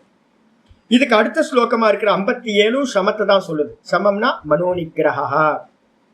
என்ன பண்ணணும், எவன் யஹனா எவன் சர்வத்திர அனபிஸ்நேக தத்தத் பிராப்ய சுபாசுபம். எந்த சாதகன் பாத்தீங்கன்னா ஞானி புருஷன் சுபம்னு சொல்லக்கூடிய மங்களமான விஷயங்கள் பிராப்தியாகும் போதும், அமங்கலம் அசுபம்னா என்ன அர்த்தம், அமங்கலம் இந்த தேகத்துக்கு அமங்கலமான விஷயங்கள் சம்பவிக்கும். அமங்கலமான விஷயங்கள் சம்பவிக்கும் போதும், நல்லது கெட்டது நம்ம சொல்றோம்ல, நல்லது சம்பவிக்கும் போதும் கெட்டது சம்பவிக்கும் போதும், சர்வத்திர அப்படின்னா எல்லா விஷயங்களிலிருந்தும், அனபிஸ்வங்கா அப்படின்னா பற்றுதல் இல்லாமல் எவன் இருக்கிறானோ, எது வேணாலும் சம்பவிக்கட்டும் சாமி எனக்கும் அதுக்கும் சம்பந்தம் கொஞ்சமும் இல்லை அப்படின்னு எவன் ந அபிநந்ததி ந திவேஷ்டி, எவன் பாத்தீங்கன்னா மகிழ்ச்சியினால கூஸ் பம்ஸ் ஆய் புலங்காகிதமா ஐயோ எனக்கு இப்படி ஆயிடுச்சு அப்படின்னு துள்ளி குதிக்கிறது இல்லையோ, சந்தோஷத்தினால துள்ளி குதிக்கிறது இல்லையோ, நத்வேஷ்டி துவேஷத்தை பாத்தீங்கன்னா அடைவதில்லையோ, ஏதாவது வந்துச்சு அப்படின்னா எல்லாத்தையும் துவேஷம் பண்றதோ அடைவதில்லையோ, தஸ்ய பிரஜ்ஞா பிரதிஷ்டிதா அவனுடைய அறிவானது நிலை பெற்றது என்று அறிய வேண்டும். அவன் புத்தி நிலை பெற்றிருக்குன்னு அர்த்தம். அப்ப சமத்துல முக்கியமானது என்னன்னு கேட்டீங்கன்னா, முக்கியமா சொல்ற எது சம்பவிச்சாலும் அதுல என்ன பண்றது அப்படின்னா ஆப்ஜெக்ட் பண்றது. எப்படி சாமி அப்படின்னும் போது மகாபாரதத்துல பாத்தீங்கன்னா ஒரு முக்கியமான கதை வருது. என்ன கதை அப்படின்னு கேட்டீங்கன்னா, காண்டீவம் நம்ம இவன் வந்து பாத்தீங்கன்னா அர்ஜுனனுக்கு வந்து காண்டீவம் கொடுத்தது கதை இருக்கு பாத்தீங்களா, ஒரு பெரிய கதை இருக்கு. இந்த இப்ப இருக்க டெல்லி வந்து பாத்தீங்கன்னா வனம், பெரிய வனமா இருந்துச்சு, பெரிய வனம். அந்த காண்டீவ வனத்தை வந்து பாத்தீங்க அப்படின்னா என்னன்னு கேட்டீங்கன்னா, கிருஷ்ண பரமாத்மா என்ன பண்றாரு, இதெல்லாத்தையும் பெரிய டீப் ஃபாரஸ்ட், அந்த இடத்துல வந்து பாத்தீங்கன்னா நிறைய அனிமல்ஸ், வைல்டு அனிமல்ஸ் அதிகமா இருந்துச்சு. நிறைய அசுரர்கள்லாம் நிறைய பேர் அங்க உள்ள இருந்துகிட்டு, கெட்டவங்க எல்லாம் இருந்துகிட்டு என்ன பண்ணாங்க, ரொம்ப தொந்தரவு கொடுத்துட்டு இருந்தாங்க எல்லாத்துக்கும். பெரிய காடு. இப்ப இருக்கிறது பாத்தீங்கன்னா நமக்கு குர்காவ் எல்லாம் இருக்கு பாத்தீங்களா, குர்காவா இருக்கட்டும், டெல்லி இருக்கிற ஏரியா, இதெல்லாம் வந்து பாத்தீங்கன்னா அதான். அந்த வனத்தை வந்து பாத்தீங்கன்னா எல்லாத்தையும் நாசம் பண்ணி வந்து பாத்தீங்கன்னா நீ வந்து ஒரு நகரத்தை நிர்மாணம் பண்ணணும் அப்படின்னு கிருஷ்ண பரமாத்மா என்ன பண்றார், அர்ஜுனன்ட்ட சொல்றார். சொல்லும் போது வந்து பாத்தீங்க அப்படின்னா எப்படி இதெல்லாத்தையும் அழிக்கிறது அப்படின்னு வரும்போது, இந்த அக்னி பகவான்கிட்ட நீ கொஞ்சம் சகாயம் எடுத்துக்கோ, அக்னி பகவான் மூலமா இந்த காட்டையே வந்து பாத்தீங்கன்னா எரிச்சிடலாம் அப்படின்னு கிருஷ்ண பரமாத்மா சொல்றார். அர்ஜுனன் என்ன பண்றான் அப்படின்னா அக்னி பகவானை பிரார்த்தனை பண்றான். பிரார்த்தனை பண்ண மாத்திரத்துல அக்னி பகவான் வர வந்து பாத்தீங்கன்னா என்னப்பா வேணும் அப்படின்னா, இது மாதிரி நான் இந்த காட்டையே அழிச்சு ஒரு நகரத்தை நிர்மாணம் பண்ண போறோம். அந்த காட்டை அழிச்சு நிர்மாணம் பண்ண நகரத்துக்கு பேர் இந்திரபிரஸ்தம்னு பேர். இவங்க வந்து ஆட்சி பண்ணாங்க, அதை அழிச்சுதான். அப்ப அந்த காட்டை அழிக்கிறதுக்காக எனக்கு ஆயுதம் ஏதாவது வேணும் அப்படின்னும் போது இவர் என்ன பண்றாருன்னா, அக்னி பகவான் வந்து பாத்தீங்கன்னா வருணன்ட்ட இருந்து வந்து பாத்தீங்கன்னா இவனுடைய காண்டீவத்தை வந்து பாத்தீங்கன்னா வாங்கி வர்ண பகவான்கிட்ட இருந்து வாங்கி அக்னி பகவான் அர்ஜுனன்ட்ட கொடுக்குறார். இந்த காண்டீவத்தை வச்சுக்கிட்டு தான் என்ன பண்றான் அப்படின்னு கேட்டீங்கன்னா, அர்ஜுனன் அந்த காட்டை முழுசா வந்து பாத்தீங்கன்னா எரிக்கிறான். எரிக்கும் போது வந்து பாத்தீங்க அப்படின்னா நல்ல பெரிய ஜுவாலை இருக்குமே, அக்னி பகவான் வந்து பாத்தீங்கன்னா பெரிய அளவுல வந்து பாத்தீங்கன்னா அந்த இதை வந்து எரிக்கிறதுக்கு ஹெல்ப் பண்ற. எரிக்கும் போது வந்து பாத்தீங்கன்னா காடுன்னு இருந்தா நல்லது கெட்டது எல்லாமே இருக்கும்ல, மானும் இருக்கும், முயலும் இருக்கும், சின்ன சின்ன ஜீவராசிகளும் இருக்கும், ரொம்ப வைல்டு அனிமல்ஸும் நிறைய இருக்கும். அப்ப வந்து பாத்தீங்கன்னா அந்த இடத்துல வந்து பாத்தீங்கன்னா ஒரு சாரங்க பட்சி வந்து பாத்தீங்கன்னா ஒரு பட்சி வாசம் பண்ணிட்டு இருந்துச்சு ஒரு மரத்தோட. அந்த மரத்துல வாசம் பண்ணிட்டு இருந்த அப்பா அம்மா 2 குருவிகள் இருந்துச்சு, கொஞ்சம் குருவி குட்டிகள்லாம் இருந்துச்சு. அந்த சமயத்துல ஏதோ அந்த ஆண் குருவிக்கு வந்து பாத்தீங்கன்னா ஏதோ ஒரு கொஞ்சம் மனக்கசப்பு உண்டாச்சு. அது என்ன பண்ணிடுச்சு அப்படின்னு கேட்டீங்கன்னா, பெண் குருவியை விட்டு சண்டை போட்டுட்டு செப்பரேட்டா அது வேற ஒரு ஒய்ஃபை தேடிக்கிட்டு வேற ஒரு பட்சியோட செகண்ட் ஒய்ஃபோட போயிடுச்சு தூரத்துல. இந்த பெண் குருவி என்ன பண்ணுது அப்படின்னு கேட்டா குட்டிகளை பராமரிச்சுக்கிட்டு இருக்கும் போது அந்த சமயத்துலதான் இந்த அக்னி தகனம் நடக்குது. இந்த அக்னி தகனம் நடக்கும் போது வந்து பாத்தீங்கன்னா தூரத்துல வந்து பாத்தீங்கன்னா அந்த ஆண் குருவி, அப்பா குருவி வந்து பாத்தீங்கன்னா பாத்துருச்சு அக்னி வருது அப்படின்னோட அக்னி பகவான்கிட்ட இதை பிரார்த்தனை பண்ணுது, ஐயோ எப்படியாவது எங்களை காப்பாத்து, நாங்கெல்லாம் அல்ப ஜீவிகளா இருக்கோம், என்னோட குடும்பத்தை காப்பாற்றணும், இப்பதான் குட்டிலாம் போட்டிருக்கு, அதனால வந்து என்னோட குழந்தைங்களுக்கு ஒண்ணுமே ஆகக்கூடாது அப்படின்னு ரொம்ப பிரார்த்தனை பண்ணோன்னு அக்னி பகவான் சொல்றார், சரி அப்படியே ஆகட்டும், உன்னோட குட்டிகள் எல்லாத்தையும் குருவிகள் எல்லாத்தையும் உன்னோட ஒய்ஃபையும் நான் விட்டுறேன் அப்படின்ட்டு மற்றதெல்லாத்தையும் நான் எரிச்சுவோம், உனக்கு ஒன்றும் உங்க குடும்பத்துக்கு ஒன்றும் ஆகாது அப்படின்னு இவர் வாக்குறுதி கொடுத்துட்றார். இந்த சமயம் இது இவர்கிட்ட பிரார்த்தனை பண்ணி வரம் வாங்கினது வந்து பாத்தீங்கன்னா இந்த பெண் குருவிக்கும் தெரியாது, குழந்தைங்களுக்கும் தெரியாது. இந்த தீ வருது. தீ வரும்போது வந்து பாத்தீங்கன்னா பெண் குருவி என்ன பண்ணுது, ஒரு சின்ன எலி பொந்துக்குள்ளார இந்த குட்டிங்கள் எல்லாம் போய் ஒளிஞ்சிக்குங்க, அக்னி வந்து நம்மளை எல்லாத்தையும் எரிக்க வருது அப்படின்னு சொல்லும் போது இந்த குட்டிங்க சொல்லுது, இல்ல நீங்க உயிரோட இருங்க, நாங்க செத்து போனாலும் பரவாயில்ல, நீங்க அம்மா இருந்தீங்கன்னா நம்ம குலம் வந்து திரும்பவும் தலைக்கும் அப்படின்னு குருவிக சொல்லுது. இந்த வாதம் நடந்துகிட்டு இருக்கும் போதே என்ன ஆச்சு அப்படின்னு கேட்டீங்கன்னா, இந்த அக்னி வந்து பாத்தீங்கன்னா இவங்களை மட்டும் விட்டுட்டு மற்றது எல்லாத்தையும் எரிச்சிட்டு போனோன்னு இந்த ஆண் குருவி வந்து பாத்தீங்கன்னா இந்த பழைய ஃபேமிலியவே நினைச்சுக்கிட்டு இருக்கிறத பார்த்துட்டு புது ஒய்ஃப் என்ன பண்ணிடுச்சு, நீ என்ன எப்ப பார்த்தாலும் பழைய ஒய்ஃபையும் சில்ட்ரன்ஸையும் நினைச்சுக்கிட்டே இருக்கிய அப்படின்ட்டு நீ அவங்கள்ட்டயே போயிடு அப்படின்னு அந்த ஒய்ஃப் வந்து பாத்தீங்கன்னா செகண்ட் ஒய்ஃப் அந்த குருவியை விட்டு பிரிஞ்சு போயிடுச்சு. இப்ப இந்த ஹஸ்பண்ட் குருவி என்ன பண்ணுச்சுன்னா வந்துச்சு, சாரங்க பட்சி வந்துச்சு, வந்து என்ன பண்ணுச்சு அப்படின்னு கேட்டீங்கன்னா பார்த்தா குழந்தைங்க எல்லாம் சேஃபா இருக்காங்க, இந்த ஒய்ஃபும் வந்து சேஃபா இருக்காங்க. இவர் வந்து இணையறதுக்காக ட்ரை பண்ணும் போது என்ன ஆகுது அப்படின்னு கேட்டீங்கன்னா இவங்க யாரும் சேர்க்கவே இல்லை பக்கத்துல, நீ எங்களெல்லாம் விட்டுட்டு போயிட்ட நீ, அதனால திரும்ப எனக்கு எங்களோட கஷ்டமான சூழ்நிலையில கூட நீ இல்ல நான் தான் அக்னி பகவான்கிட்ட வரம் வாங்கிட்டு உங்களை வந்து பாத்தீங்கன்னா காப்பாத்தி இருக்கேன், நான் தான் உங்களுக்காக காப்பாத்தினேன் அப்படின்னு சொல்லி எவ்வளவு சொல்லி பார்க்குது. இதுங்களுக்கு யாருக்கும் தெரியவே தெரியல, பின்னாடி நடந்த விஷயங்கள் எதுவுமே ஸ்கிரீனுக்கு பின்னாடி நடந்தது தெரியவே இல்லை. இந்த குருவிகளுக்கு என்ன ஆயிடுச்சுன்னா விலகி வச்சிருந்துங்க.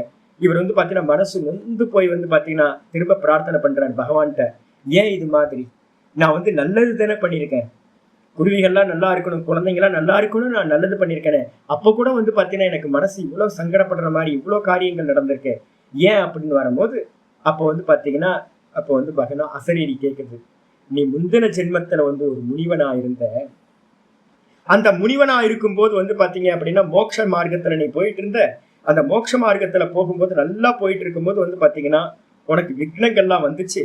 அப்ப நீ வந்து பாத்தீங்கன்னா சொல்லும் போது ஏன் எனக்கு வந்து பாத்தீங்கன்னா இப்படி நடக்குதுன்னு பிரம்மதேவன்கிட்ட போய் நீ கேட்ட. பிரம்மதேவன் சொன்னார் என்னன்னு கேட்டீங்கன்னா, பாப்பம் க்ஷயமாகாமல் ஒருத்தருக்கு வந்து பாத்தீங்க அப்படின்னா மோட்சம் கிடைக்காது அப்படின்னு அவர் சொன்னாரு. அப்ப பாப்பம் எனக்கு நாசம் ஆகலையான்னு நீ கேட்ட. அதுக்கு வந்து பாத்தீங்கன்னா அவர் சொன்னார், ஆமாமா உனக்குள்ளார கொஞ்சம் பாப்பங்கள் இருக்கு, அந்த பாப்பம் நாசம் ஆகிறதுக்காக நீ ரீபர்த் எடுக்கணும் அப்படின்னு சொன்னாரு. அதனாலதான் நீ என்ன கேட்டிருக்க அப்படின்னு கேட்டா, ஏதாவது வந்து பாத்தீங்கன்னா ரொம்ப அல்பமான காலம் ஜீவனம் எடுத்து ஏதாவது ஒரு பிறவி எடுத்து நான் அந்த போகத்தை வந்து துக்கத்தை எல்லாத்தையும் அனுபவிச்சுட்டு திரும்ப நான் மோட்சம் அடையணும், அது மாதிரி ஏதாவது ஒரு பிறவி சொல்லுங்க அப்படின்னும் போது பிரம்மதேவன் தான் உனக்கு என்ன பண்ணிருக்காரு, சாரங்க பக்ஷியா போற அப்படின்னு. ஏன்னா பட்சிகளோட வாழ்நாள் வந்து ரொம்ப அல்ப காலம். பக்ஷியா பிறந்து அந்த துக்கத்தை அனுபவிச்சுட்டு நீ என்ன பண்ண அப்படின்னா பாப்பத்தை அனுபவிச்சுட்டு நீ வந்து பாத்தீங்கன்னா மோட்சத்தை அடைவாய் அப்படின்னு. உடனே வந்து பாத்தீங்கன்னா நீ பக்ஷியா பிறந்திருக்க, இந்த பக்ஷியா பிறந்தது வந்து பாத்தீங்கன்னா எதுக்குன்னா இந்த துக்கத்தை அனுபவிக்கிறதுக்காக தான். இந்த குழந்தைங்க உன்னோட வைஃபும் உன்னுடைய குழந்தைங்களும் உன்னை வந்து நிராகரணம் பண்றதுக்கு வந்து பாத்தீங்கன்னா துக்கம் உண்டாகுது இல்ல, இது உன்னுடைய முந்தின ஜென்மங்கள்ல பண்ண பாப்பத்தினால இது நடக்குது அப்படின்னு. இந்த பக்ஷி என்ன பண்ணுச்சு, சமாதானமாயி என்ன பண்ணுச்சு, அப்படியே தபஸ்வியா இருந்து உயிரை விட்டுச்சு. உயிரை விட்டோன அது முக்தியை அடைந்தது அப்படின்னு அந்த கதை சொல்லுது. அப்ப அதுல சொல்ல வர்றது என்ன அப்படின்னு கேட்டீங்கன்னா, கருமத்துல வந்து பாத்தீங்கன்னா என்ன இருக்கோ அது சுகமா இருக்கட்டும் துக்கமா இருக்கட்டும், எந்த சுகம் எந்த துக்கம் நடந்தாலும் நம்ம நல்லா புரிஞ்சுக்கணும், நாதத்தே கஸ்யசித் பாபம் நச்சைவ சுகிருதம் விபு.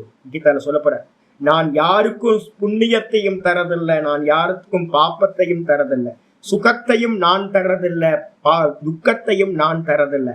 அவன் அஜானத்தினால கருமத்தை பண்ணி அவன் சுக துக்கத்தை அனுபவிக்கின்றான். அப்ப நம்ம அனுபவிக்கிற எல்லா சுகமும் யாரு அப்படின்னா தத்தம் கருமமே கட்டளைக்கல். நம்ம பண்ண கருமாதான் நமக்கு வாய்ச்சிருக்கு, சுகம் துக்கம் எல்லாம் இந்த தேகத்துல. அப்ப என்ன பண்ணணும்னு கேட்டீங்கன்னா, சுகம் சம்பவிக்கும் போதும் பூர்வ ஜென்மத்துல பண்ண சுகம் இப்ப சம்பவிக்குதுன்னு எடுக்கணும். துக்கம் சம்பவிச்சாலும் ஏதோ ஒரு கர்மா வந்து பாத்தீங்கன்னா வெளிப்படுது, துக்கம் சம்பவிக்குதுன்னு எடுத்துக்கிட்டு நான் பண்ண கர்மா இந்த தேகத்தினால பண்ண கர்மா இது சம்பவிக்குது அப்படின்னு சுகத்திலையும் துக்கத்திலையும் வந்து பாத்தீங்கன்னா சம்பந்தம் இல்லாமல் எவன் நிற்கிறானோ, இந்த கர்மம் எல்லாமே வந்து தேகத்தை சார்ந்தது, நான் ஆத்மாவா இருக்கேன், நான் பிரம்மமா இருக்கேன், பார்க்கிறவனா இருக்கேன்னு எவன் சிந்திச்சு தான் தானா இருக்கானோ, துள்ளி குதிக்காம துவண்டு போகாம அவனுடைய புத்தி நிலை பெற்றதாகும் அப்படின்னு எடுத்துக்கணும். எந்த கர்மா வந்தாலும் எந்த சுகம் துக்கம் எது வந்தாலும் ஏதோ ஒரு கர்மா. அப்ப என்ன பண்ணணும், அதோட சம்பந்தம் இல்லாம கிராஸ் பண்ணி போறத கத்துக்கணும். இதுக்கு அடுத்தது வந்து பாத்தீங்கன்னா 58வது ஸ்லோகம். யதா சம்ஹரதே சாயம் கூர்மோங்கானீவ சர்வஷஹ இந்திரியாணீந்திரியார்த்தேப்யஹ தஸ்ய பிரஜ்ஞா பிரதிஷ்டிதா. யதா சம்ஹரதே சாயம் கூர்மோங்கானீவ சர்வஷஹ இந்திரியாணீந்திரியார்த்தேப்யஹ தஸ்ய பிரஜ்ஞா பிரதிஷ்டிதா. நல்லா தெரிஞ்சுங்க, நான் நானா நிக்கணும், இதான் இப்ப விஷயம். நம்மள்ட்ட என்னெல்லாம் இருக்குன்னு பாருங்க. நான் இருக்கேன், நான் நம்ம சொல்லிட்டு இருக்கோமா, நான் பரமஹம்சானந்தா. இந்த பரமஹம்சானந்தால என்னெல்லாம் இருக்கு அப்படின்னு கேட்டீங்கன்னா, எத்தனை தேகம் இருக்கு, 2 தேகம் இருக்கு. இந்த ஸ்தூல தேகம், இந்த ஸ்தூல தேகத்துலதான் வந்து பாத்தீங்கன்னா கர்மேந்திரியங்கள் எல்லாம் இருக்கு. சூக்ஷ்ம தேகம், அந்த சூக்ஷ்ம தேகத்துல வந்து பாத்தீங்கன்னா என்னெல்லாம் இருக்கு, மனம் புத்தி சித்தம் அகங்காரம், இதுக்கு அந்த கரணம்னு பேரு. பஞ்ச பிராணன் இருக்கு, பஞ்ச ஞானேந்திரியம் இருக்கு, பஞ்ச கர்மேந்திரியம் இருக்கு. இது வந்து பாத்தீங்கன்னா சூக்ஷ்ம தேகம். ஸ்தூல தேகத்துல வந்து பாத்தீங்கன்னா நம்ம பாக்குறது இப்ப இருக்கிறது வந்து பாத்தீங்கன்னா இந்த 2 இன்ஸ்ட்ருமெண்ட் தான். அந்த கரணத்தை வந்து பாத்தீங்கன்னா சூக்ஷ்ம தேகத்துல அந்த கரணத்தை பிரதானமாக்கிருங்க. அந்த கரணத்துல எது பிரதானம்னு கேட்டீங்கன்னா மனம்தான் பிரதானமானது, மனம்தான் ப்ரொஜெக்டர். சினிமா காட்டுறது வந்து பாத்தீங்கன்னா மனசுதான் கல்பனை பண்ணிக்கிட்டே இருக்கு, எதையாவது காட்டிக்கிட்டே இருக்கு விபரீதமா. இதுக்கு பக்கத்துல இருக்கிறது எது அப்படின்னு கேட்டீங்கன்னா, இதுக்கு ஃபீடிங் பண்றது எது அப்படின்னா, மனசுக்கு ஃபீடிங் எது மூலமா நடக்குது, விஷயங்கள் சென்சார்கன்ஸ் மூலமா தான் விஷயங்கள் போகுது. நான் பார்க்கிற காட்சி மனசுக்கு போகுது, கேட்கிற சப்தங்கள் அது மனசுக்கு போகுது, சாப்பிடுறது டேஸ்ட் பாத்தீங்கன்னா மனசுக்கு போகுது. நான் இந்த இந்திரியங்கள் மூலமா எந்த மெசேஜ் எல்லாம் உள்ள மனசுக்கு போகுதோ அதுக்கேத்த மாதிரி இந்த மனசு பாத்தீங்கன்னா துள்ளி குதிக்குது, சந்தோஷப்படுது, துக்கப்படுது, துவண்டு போகுது. அப்ப இந்த ரெண்டு தான் நம்மள்ட்ட இருக்கு. அப்ப அதனால என்னன்னு கேட்டீங்கன்னா, இந்த நான் அப்படின்றது எதுவரைக்கும் இந்த மனசுக்கும் இந்த மனசு புத்திக்கும் அதே மாதிரி இந்த இந்திரியங்களுக்கும் வசப்பட்டதா நம்மள மாதிரி அடிமையா இருக்கோ, அது வரைக்கும் இந்த இந்திரியங்கள் கொடுக்கிற விஷயத்துக்கு ஏத்த மாதிரி மனசு சுகதுக்கத்தை கொடுக்கும். அந்த சுகதுக்கத்துக்கு ஏத்த மாதிரி நான் என்ன பண்ணுவேன், சதா காலமும் சுகமும் துக்கமும் வந்து போயிட்டே இருக்கும் நமக்கு. இதுதான் ப்ராசஸ். அப்போ நம்ம என்ன பண்ணணும், நானா நிக்கணும் அப்படின்னா ரெண்டு நமக்கு அப்சைக்கிள் இருக்கு. ஒண்ணு மனசுல இருக்கக்கூடிய எல்லா ப்ரொஜெக்ஷனையும் பாத்தீங்கன்னா நிப்பாட்டணும். அதுக்கப்புறம் பாத்தீங்கன்னா மனசை நிப்பாட்டணும் அப்படின்னா எந்த கல்பனையும் இல்லாம பண்ணணும் அப்படின்னா அதுக்கு பின்னாடி இருக்கிற இந்திரியங்கள் ஃபீடிங் பண்றது இந்திரியங்கள், அந்த இந்திரியங்களை கட் பண்ணணும். ரெண்டே ரெண்டு தான். ஒண்ணு பாத்தீங்கன்னா இந்திரியங்களை கட் பண்றதுக்கு பேரு தமம்னு பேரு. அதுக்கப்புறம் மனசோட கல்பனைகளை எல்லாத்தையும் நிப்பாட்டுறதுக்கு பேரு சமம்னு பேரு. ஆசா பாசங்கள் எல்லாத்தையும் சமம் பண்ணினீங்கன்னா தமம் நடக்கும், தமம் பண்ணினீங்கன்னா சமம் நடக்கும். இந்த ரெண்டும் ஒன்னை ஒன்று சார்ந்தது. மனசு அடக்குனா இந்திரியங்கள் அடங்கும், இந்திரியங்கள் அடக்குனா மனசு அடங்கும். அப்ப எங்க இருந்து சுவாமி ஆரம்பிக்கணும் அப்படின்னு கேட்டீங்கன்னா, நம்ம பிகினர்ஸா இருக்கிறதுனால என்ன பண்ணணும், முதல் ஸ்டெப் பாத்தீங்கன்னா ஆச்சாரியர் கீதால 3வது சாப்டர்ல சொல்ல போற தஸ்மாத்வம் இந்திரியான் யாதவ் நியம்ய பரதர்ஷவ பாப்மானம் பிரஜகிச்சேனம் ஞான விஜான நாசனம் கீதால சொல்ல போற. முதல்ல பாத்தீங்க அப்படின்னா என்ன பண்ணு அப்படின்னு கேட்டீங்கன்னா, இந்திரியங்களை பாத்தீங்கன்னா கண்ட்ரோல் பண்ணு. ஏன் அப்படின்னு கேட்டீங்கன்னா, இந்திரியங்கள் தான் நமக்கு என்ன பண்ணுது, ஃபீடிங் பண்ணிக்கிட்டே இருக்கு. விஷயங்களோட சம்பந்தப்பட்டு விஷயங்களை உள்ள கொண்டுட்டு போறது யாரு, பைப்லைன் எது அப்படின்னு கேட்டீங்கன்னா இந்திரியங்கள் தான் பைப்லைன் உள்ள போறது. அப்ப முதல் ஸ்டெப் என்ன பண்ணணும்னு கேட்டீங்கன்னா, தமம்னு சொல்லக்கூடிய இந்திரிய நிகிரகங்களை செய்ய வேண்டும். அப்ப யாரு பாத்தீங்கன்னா இந்திரிய நிகிரகம் பண்றானோ அவனுக்கு விஷயங்கள் மனசுக்கு போகாது. மனசுக்கு விஷயம் போகலன்னா மனசு பாத்தீங்கன்னா சுத்தமா இருக்கும். அந்த மனசு பாத்தீங்கன்னா பிரம்ம ரூபமா ஆகிவிடுகிறது. என்ன ஆகும், இவனுடைய அறிவு நிலை பெற்றதா தானா நிக்க முடியும். ரெண்டே ரெண்டு தான், மனசு இந்திரியங்கள். அப்ப மனசுல பாத்தீங்கன்னா 2-3 ஸ்லோகங்களை பாத்தீங்கன்னா மனசுக்கு சொன்னதுக்கு பிறகு தமத்துக்கு பாத்தீங்கன்னா அதிகமான முக்கியத்துவம் எதுக்கு கொடுக்கிறாரு கீதாச்சாரியார்னா, தமம்னு சொல்லக்கூடிய இந்திரிய நிகிரகத்துக்கு தான் அதிகமான முயற்சி கொடுக்கிறார். சொல்றாரு பாருங்க, யதாசம் ஹரதே சாயம் 58வது ஸ்லோகம். யதாசம் ஹரதேச்ச அயம், எப்பொழுது பாத்தீங்கன்னா கூர்மோ அங்காணி இவ சர்வசக, எப்படி பாத்தீங்கன்னா கூர்மமானது, கூர்மம்னா ஆமை, ஆமையானது பாத்தீங்கன்னா சர்வசக, ஏதோ ஒரு கல்லு போட்டாங்க, ஏதோ ஒரு எதிரிகள் வராங்க, சத்துரு வராங்கன்னு இந்த ஆமைக்கு தெரிஞ்சதுன்னா, ஆமையானது பாத்தீங்கன்னா ஃப்ரண்ட்ல 2 கால், பேக்ல 2 கால், அதுக்கப்புறம் ஃப்ரண்ட்ல தலை, மொத்தம் 5 ஐட்டம் இருக்கு.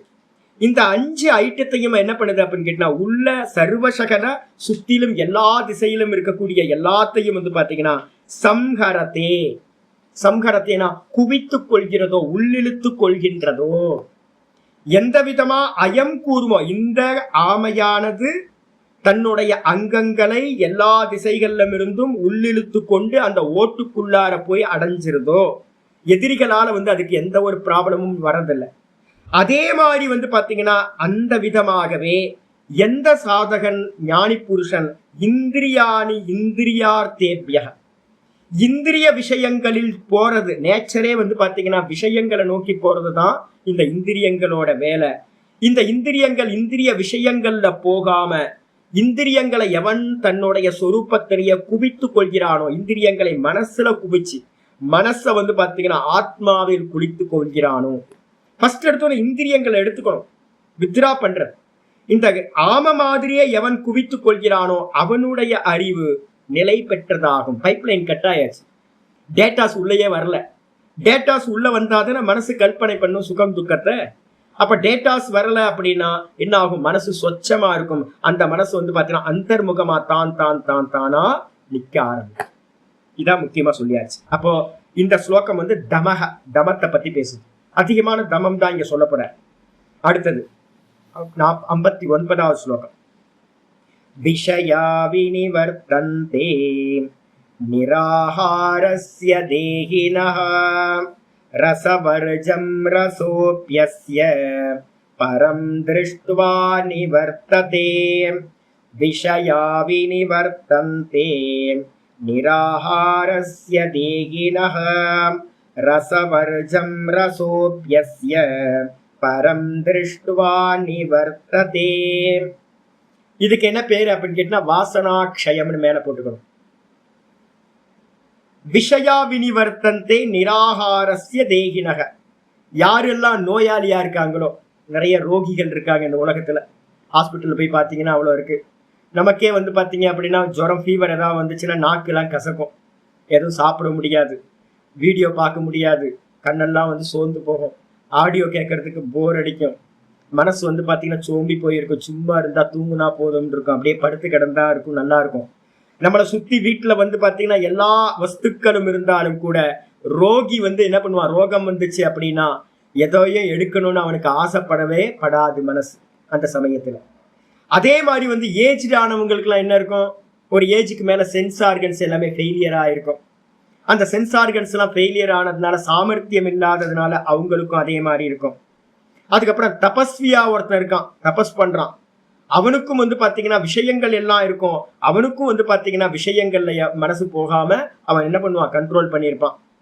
இந்திரியங்கள் எல்லாத்தையும் ஃபீடிங் நடக்காம இருக்கும். அப்ப 3 பேத்துக்கு ஃபீடிங் நடக்காம இருக்கும். இந்திரியங்கள் விஷயங்களை சேவனம் பண்றது தடுத்து நிப்பாட்டு இருக்கும். ரோகிக்கு, அதுக்கப்புறம் ஏஜ்டு பர்சனுக்கு, அதுக்கப்புறம் தபஸ்வி.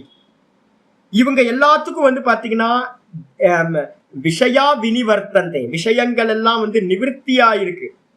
யாருக்கு அப்படின்னு கேட்டீங்கன்னா நிராகாரஸ்ய தேகினக. ஜீவாத்மா உள்ள இருக்கான்ல, அவனுக்கு பாத்தீங்கன்னா ஆகாரம் கிடைக்கல. 3 பேத்துக்கும் ஆகாரம் கொடுக்காம தான் இருக்காங்க. கஞ்சியை குடிச்சுக்கிட்டு இருக்கோம். வீட்டுல பாத்தீங்கன்னா நல்லா சமைச்சு சாப்பிட்டுட்டு இருப்பாங்க. ஆனா நோயாளியா இருக்கும்போது பாத்தீங்கன்னா ஒரு கஞ்சியை கொடுத்துட்டு இருப்போம்.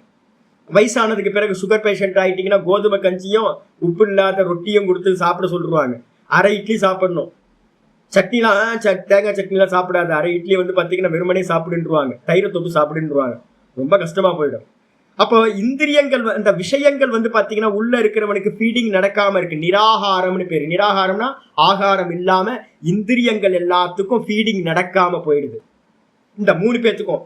இருந்தாலும் கூட இந்த 3 பேத்துக்கும் என்ன இருக்கும் அப்படின்னு கேட்டீங்கன்னா ரசவர்ஜம்.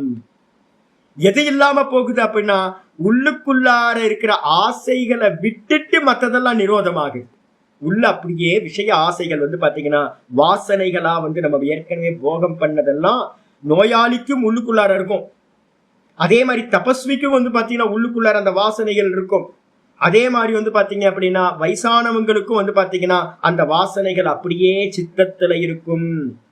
அப்ப எதை டிஸ்கனெக்ட் பண்றோம் அப்படின்னு கேட்டா வெறுமனே பாத்தீங்கன்னா இந்திரிய விஷயங்கள்ல ஃபீடிங் நடக்கிறது மட்டும் நிற்காட்டி இருக்கு. அப்ப ஒரு சாதகனா நீங்க போகும்போது கூட பாத்தீங்கன்னா முதல்ல இந்திரிய நிகிரகம் நடக்கும். இந்திரிய நிகிரகம் நடந்தாலும் கூட, ஃபீடிங் பண்ணாம இருந்தாலும் கூட, தபஸ்வியா இருந்துகிட்டு உள்ளுக்குள்ளார வாசனைகள் அப்படியே இருக்கும்.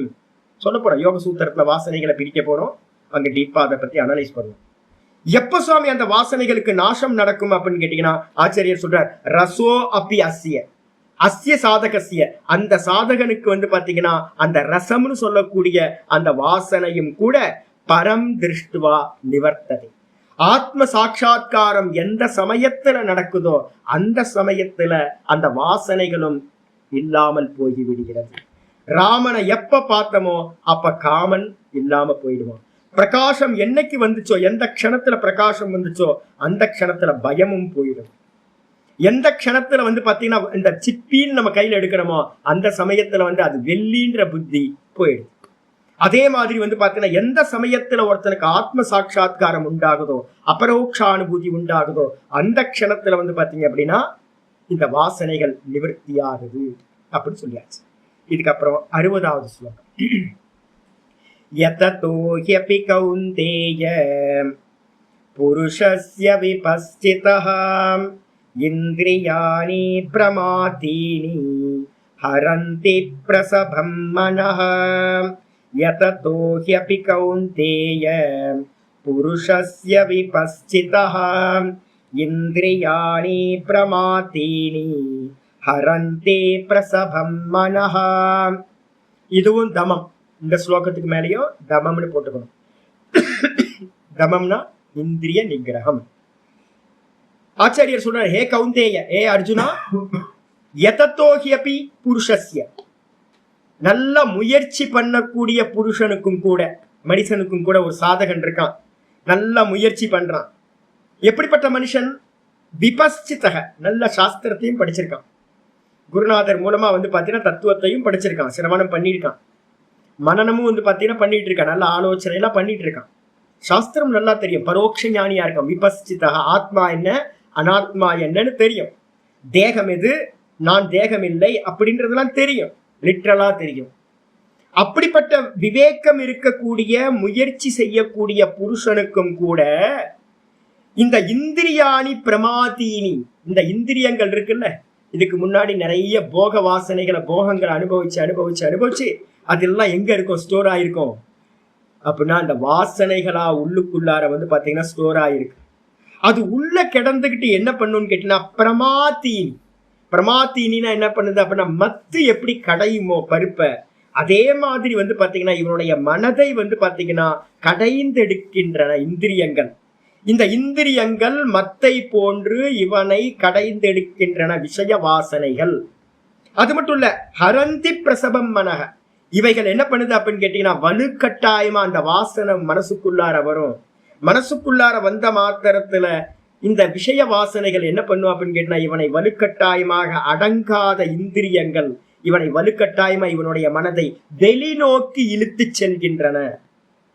இந்திரியங்கள் தான் சொல்லப்படுறார், இந்திரியஸ்யார்த்தே ராகத்வேஷோ வியவஸ்திதௌ தயோர் ந வசமாகச்சே தௌஹ்யஸ்ய பரிபந்தினௌ.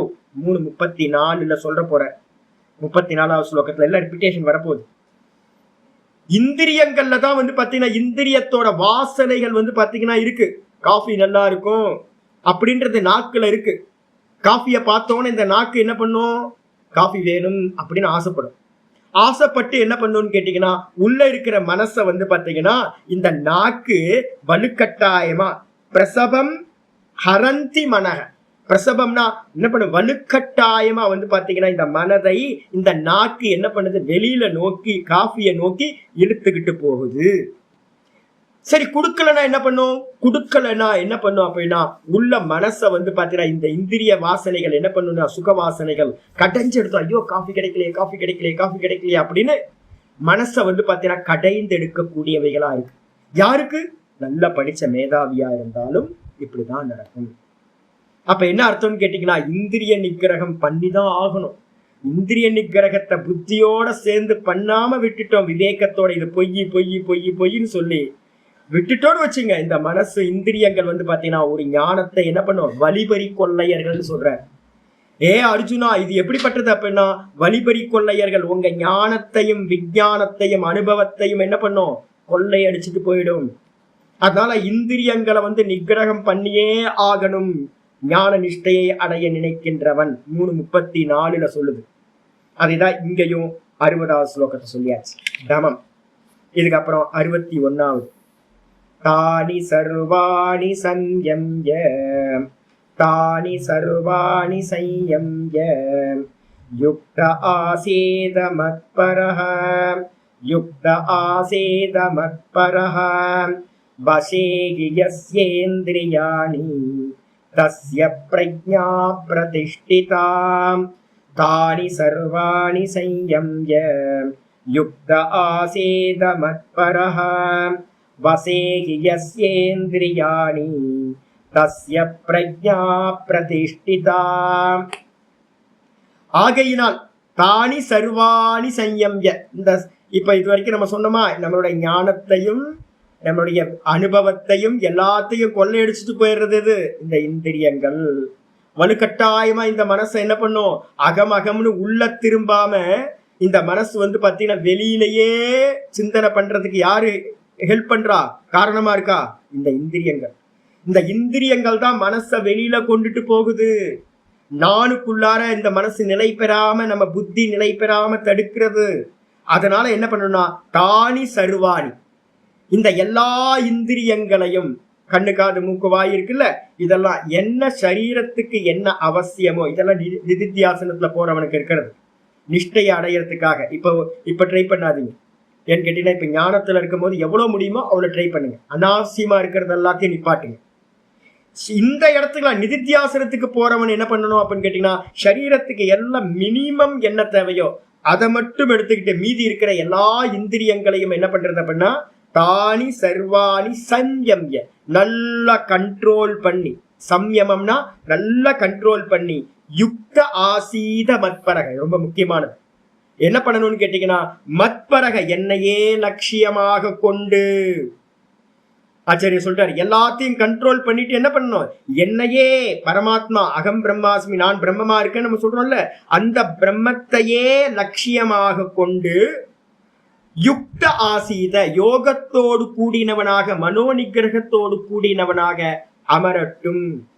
அப்ப இந்திரியங்களை எல்லாத்தையும் கண்ட்ரோல் பண்ணி, மனசையும் பாத்தீங்கன்னா கண்ட்ரோல் பண்ணி, என்னையே லட்சியமாக கொண்டு அவன் அந்த நிஷ்டையில் அமரட்டும் சொல்லியாச்சு.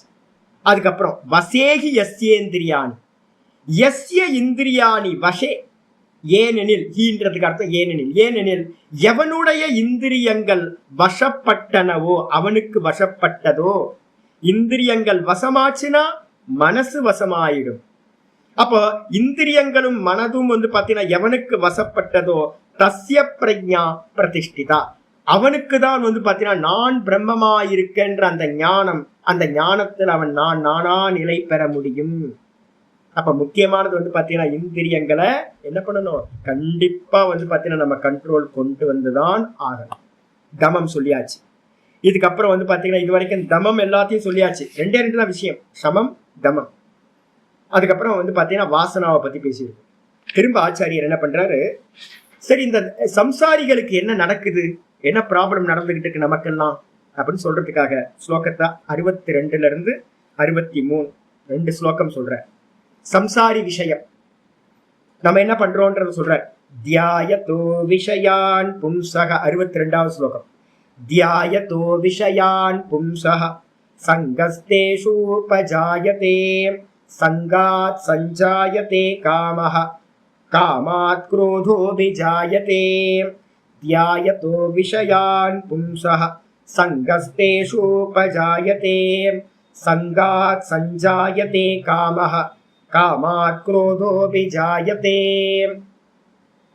தியாயத்தோ விஷயான் பும்சக, எந்த மனிதன், நம்மள எல்லாத்தையும் சொல்ல ஆரம்பிக்கிற இந்த 2 ஸ்லோகங்கள் சம்சாரிகளுக்கான, லௌகிக மனிதர்களுக்கான விஷயம். அப்ப சிதப்பிரக்ய லட்சணத்துல 55 72 வரைக்கும் இருக்கிறது. அதுக்குள்ளார 2 ஸ்லோகங்கள் சம்சாரிகளுக்கானது சொல்லியாச்சு.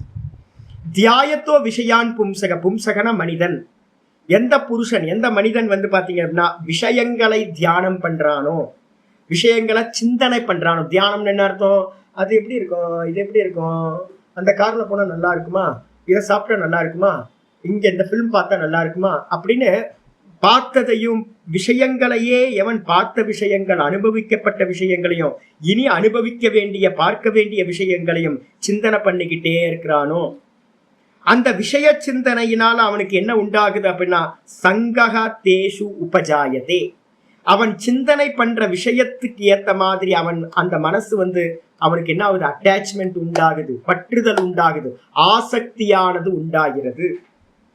அட்டாச்மெண்ட் வந்துருது, எதை சிந்திக்கிறோமோ அதுல அட்டாச்மெண்ட் வந்துருது நமக்கு. அப்போ விஷய சிந்தனை, விஷய சிந்தனையிலிருந்து அந்த ஆசக்தின்னு சொல்லக்கூடிய பற்றுதல், அட்டாச்மெண்ட். அதுக்கப்புறம் சங்காத் சஞ்சாயத்தே காமக, அந்த அட்டாச்மெண்ட் வந்ததுனால என்ன நடக்குது, ஆசக்தி வந்ததுனால அதிலிருந்து ஆசையானது உண்டாகுது, பற்றுதல்ல இருந்து ஆசை, காமக உண்டாகுது, காமக உபஜாயத்தே, காமமானது உண்டாகிறது, ஆசை. அந்த ஆசையிலிருந்து பாத்தீங்கன்னா அந்த ஆசை நிறைவேறாமல் போனால், நம்ம ஆசைப்பட்டது நமக்கு கிடைக்கல அப்படின்னா அதுக்கு தடையா இருக்கிறவங்க மேலெல்லாம் நமக்கு என்ன வருது, குரோதமானது சம்பவிக்கிறது. காமாத்து குரோதோ அபிஜாயதே, காமத்திலிருந்து குரோதமானது சம்பவிக்கிறது. அப்ப ஒரு ஸ்லோகத்துல 3 இது சொல்லிட்டார். விஷய சிந்தனை, விஷய சிந்தனையிலிருந்து அட்டாச்மெண்ட் சங்கம், அந்த சங்கம்ன்ற அட்டாச்மெண்ட்ல இருந்து காமம், காமம் நிறைவேறாமல் போனால் குரோதம், குரோதம் சொல்லக்கூடிய கோபம் சம்பவிக்கிறது. அதுக்கப்புறம் சுவாமி 63வது ஸ்லோகம். क्रोधात् भवति सम्मोहः, सम्मोहात् स्मृति विभ्रमः, स्मृति भ्रंशात् बुद्धिनाशः, बुद्धिनाशात् प्रणश्यति. क्रोधात् भवति सम्मोहः, सम्मोहात् स्मृति विभ्रमः, स्मृति भ्रंशात् बुद्धिनाशः, बुद्धिनाशात् प्रणश्यति. அற்புதமா சொல்லியாச்சு. குரோதாத் பவதி சம்மோக, குரோதம் வந்துருச்சு, கோபம் வந்துருச்சு. அந்த குரோதம் வந்ததுனால என்ன ஆகுது அப்படின்னு கேட்டீங்கன்னா மோகமானது உண்டாகிறது. தான் என்ன பண்ணணும் என்ன பண்ணக்கூடாது அப்படின்றதுல விவேகம் இல்லாமல் போகுதலுக்கு பேரு மோகம்னு பேரு. குரோதத்தினால கோபத்தினால பாத்தீங்கன்னா சம்மோகம், புத்தி மறைக்கப்படுது, மோகமானது உண்டாகுது. சம்மோகாத், அந்த மோகம் வந்ததுக்கு பிறகு பழசெல்லாம் பாத்தீங்கன்னா என்ன ஆயிடுது, மறந்து போகிறது. நம்மளுடைய அனுபவங்கள் எல்லாமே பாத்தீங்கன்னா விஸ்மரணமாகி விடுகிறது. ஸ்மிருதி விப்ரமஹா, ஸ்மிருதி பாத்தீங்கன்னா நாசத்தை அடைகிறது, மெமரிக்கு வரமாட்டேங்குது. மோகம் குரோதத்திலிருந்து மோகம், மோகத்திலிருந்து பாத்தீங்கன்னா ஸ்மிருதின்னு சொல்லக்கூடிய நினைவு தப்புதல், மெமரி லாஸ். அப்படி ஆச்சு அப்படின்னா ஸ்மிருதி பிரம்ஷாத் புத்தி நாசா, எவனுக்கு மெமரி இல்லாம போகுதோ, அனுபவங்கள் மறந்து போகுதோ, படிச்சது எல்லா அனுபவங்களும் மறந்து போகுதோ, அவனுக்கு தான் என்ன பண்றோன்னு தெரியாம தப்பு தப்பா காரியம் பண்ணுவான். அதனால என்ன ஆகும், புத்தி நாசா, புத்தியானது நாசத்தை அடைகிறது. புத்தி நாசாத் பிரஷ்யதி, எவனுக்கு பாத்தீங்கன்னா அறிவு நாசமாகிறதோ, புத்தினா அறிவு, அறிவு நாசமாகிறதோ அவனுக்கு என்ன ஆகும், நஷ்டத்தை அடைகிறான், அவனே நாசமாகி போகின்றான். புருஷார்த்தத்திலிருந்து நழுவி போகிறான், மோட்ச பாதையிலிருந்து நழுவி திரும்ப திரும்ப திரும்ப இந்த சம்சாரத்துக்குள்ளாரிய புண்ணிய பாப்பம் பண்ணிக்கிட்டு இங்கேயே சுத்தி தெரிகின்றான் அப்படின்னு 2 ஸ்லோகத்துல சொல்லியாச்சு. அப்ப என்ன அர்த்தம், 2 ஸ்லோகம் ஒரு பேக்கேஜா வச்சுங்க. விஷய சிந்தனை, அதுல இருந்து பற்றுதல் அட்டாச்மெண்ட், சங்கம், அந்த சங்கத்திலிருந்து காமம், காமம் தடுக்கப்பட்டால் குரோதம், குரோதத்திலிருந்து பாத்தீங்கன்னா மோகம், மோகத்திலிருந்து பாத்தீங்கன்னா நினைவு தப்புதல் ஸ்மிருதி நாசம், ஸ்மிருதி நாசம் ஆச்சு அப்படின்னா புத்தி நாசம், நாலேஜ் போயிடும், நாலேஜ் அறிவு போச்சு அப்படின்னா அந்த மனுஷன் நாசத்தை அடைகின்றான் சொல்லியாச்சு. இதான் நமக்கு நம்மளோட கதி தான். அப்ப முதல்ல என்ன பண்ணணும் சாமி அப்படின்னு கேட்டீங்கன்னா, இது எல்லாத்துக்கும் மூலம் எது, விஷய சிந்தனை. அப்ப காமத்துக்கு மூலம் எது அப்படின்னு கேட்டீங்கன்னா விஷய சிந்தனை. அதனாலதான் நான் சொல்றேன், எதையாவது நினைச்சுக்கிட்டு இருக்க கூடாது, சும்மா ஃப்ரீயா இருங்க. கண்ட விஷயத்தையும் விஷய சிந்தனையே பண்ணாதீங்க. பொய் பொய் பொய் பொய்ன்னு சொல்லிட்டே இருக்கு. எது வந்தாலும் பொய் பொய் பொய், எனக்கு வேணாம் எனக்கு வேணாம் எனக்கு வேணாம் உள்ளுக்குள்ள சொல்லணும். வந்தாலும் சரி, வரலன்னாலும் சரி, அடைஞ்சாலும் சரி, அடைகள்னாலும் சரி, எந்த விஷயத்தையும் சிந்தனை பண்ணாம இருக்கிறது. இதுதான் இங்க சாதனமா சொல்லப்படுது. இதுக்கப்புறம் முக்கியமானது 64, 65 பாத்தீங்கன்னா மனசாந்தியை பத்தி சொல்றது. 2 ஸ்லோகங்கள் பிரசாதம்னு சொல்லக்கூடிய மனசாந்தியை சொல்கின்றன. 64வது ஸ்லோகம். ராகத்வேஷ வியுக்தைஸ்து விஷயானிந்திரியைஸ்சரன் ஆத்மவஷ்யைர்விதேயாத்மா பிரசாதமதிகச்சதி. ராகத்வேஷ வியுக்தைஸ்து விஷயானிந்திரியைஸ்சரன் ஆத்மவஷ்யைர்விதேயாத்மா பிரசாதமதிகச்சதி. எந்த மனிதன் பாத்தீங்க அப்படின்னா ராகத்வேஷங்களை விட்டுட்டு, விருப்பு வெறுப்புகளை விட்டுட்டு, விஷயான இந்திரியை சரண், விஷயங்கள் மத்தியில நிறைய உலகத்துல இருந்து நம்ம வெளியில போக முடியாது இல்ல, இங்கதானே இருக்கணும், ஜீவிக்கணும். அப்ப இங்க ஜீவிச்சுக்கிட்டு இருக்கும் போதே பாத்தீங்கன்னா என்ன பண்றான், எனக்கு இது வேணும் எனக்கு இது வேணாம், இதுதான் ராகத்வேஷம். வேண்டா விருப்பும் வெறுப்பும் அந்த வில்லங்கத்தாலே விளையும் ஜனனம் மரணம். தாய்மான சுவாமி பாத்தீங்கன்னா ரொம்ப அற்புதமா பாடுற. வேண்டா விருப்பும் வெறுப்பும், இந்த ராகத்வேஷம் தான் பாத்தீங்கன்னா என்ன ப்ராப்ளம் அப்படின்னா திரும்ப திரும்ப ஜென்ம மரணத்தை கொடுத்துக்கிட்டே இருக்கு. எவன் பாத்தீங்கன்னா இந்த உலகத்துல ஜீவிச்சுக்கிட்டு இருக்கும் போதே விஷயங்களுக்கு மத்தியில விருப்பு வெறுப்புன்னு சொல்லக்கூடிய ராகத்வேஷம் இவைகளை விட்டுட்டு பாத்தீங்கன்னா சஞ்சாரம் பண்ணிக்கிட்டு இருக்கானோ, எது இருந்தாலும் பரவாயில்ல, எது இருந்தாலும் பரவாயில்ல, எது இருந்தாலும் ஓகே, எது இருந்தாலும் ஓகே அப்படின்னு பாத்தீங்கன்னா விருப்பும் வெறுப்பும் இல்லாதவன் எவனோ ஆத்மவஷ்யைகி, அவனுக்கு பேர் தான் வந்து பாத்தீங்கன்னா ஆத்மாவை வசப்படுத்தியவன். ஆத்மானா அந்த கரணம், மனசு. அப்ப இந்திரியத்துல இருக்கக்கூடிய ராகத்வேஷத்தை நீங்க விட்டீங்க அப்படின்னா மனசு வசப்படும். இந்த வசப்படுவதனால் ஆத்மவஷ்யைகி விதேயாத்மா. விதேயாத்மான்றதுக்கு அர்த்தம் என்ன? தன்னோட கண்ட்ரோல்ல வந்து எவன் இந்த இந்திரியங்களையும் மனதையும் வசப்படுத்தியவனாக இருக்கிறானோ அவனுக்கு என்ன கிடைக்குது சுவாமி அப்படின்னா பிரசாதம் அதிகச்சதி. அந்த சாதகனுக்கு என்ன கிடைக்குது அப்படின்னா பிரசாதம் கிடைக்கின்றது. பிரசாதம்ன்றதுக்கு அர்த்தம் மனத்தெளிவு, மனசாந்தி, சஞ்சலம் இல்லாத நிலை. மனசுல வந்து பாத்தீங்கன்னா அப்படியே ஒரு ஆஸ்பீசியஸா வந்து பாத்தீங்கன்னா ஒரு ஆனந்தம் அது கிடைக்க ஆரம்பிச்சிடும். இந்திரியங்கள் சாந்தமாச்சுன்னா அதுக்கப்புறம் மனசும் சாந்தமாச்சு அப்படின்னா அந்த மனசுல வந்து பாத்தீங்கன்னா பிரம்மத்தோட சாநித்தியம் வந்து பாத்தீங்கன்னா பிரபாவம் ரிஃப்ளெக்ட் ஆக ஆரம்பிச்சிடும். பிரம்மத்தோட சாநித்தியம் என்னது? ஆனந்த சுரூபம் தானே.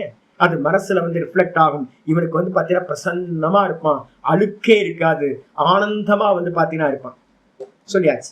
இதுக்கப்புறம் அடுத்த ஸ்லோகம் சொல்லுது 65. பிரசாதே சர்வ துக்கானாம், பிரசாதே சர்வ துக்கானாம் ஹானிரஸ்யோபஜாயதே,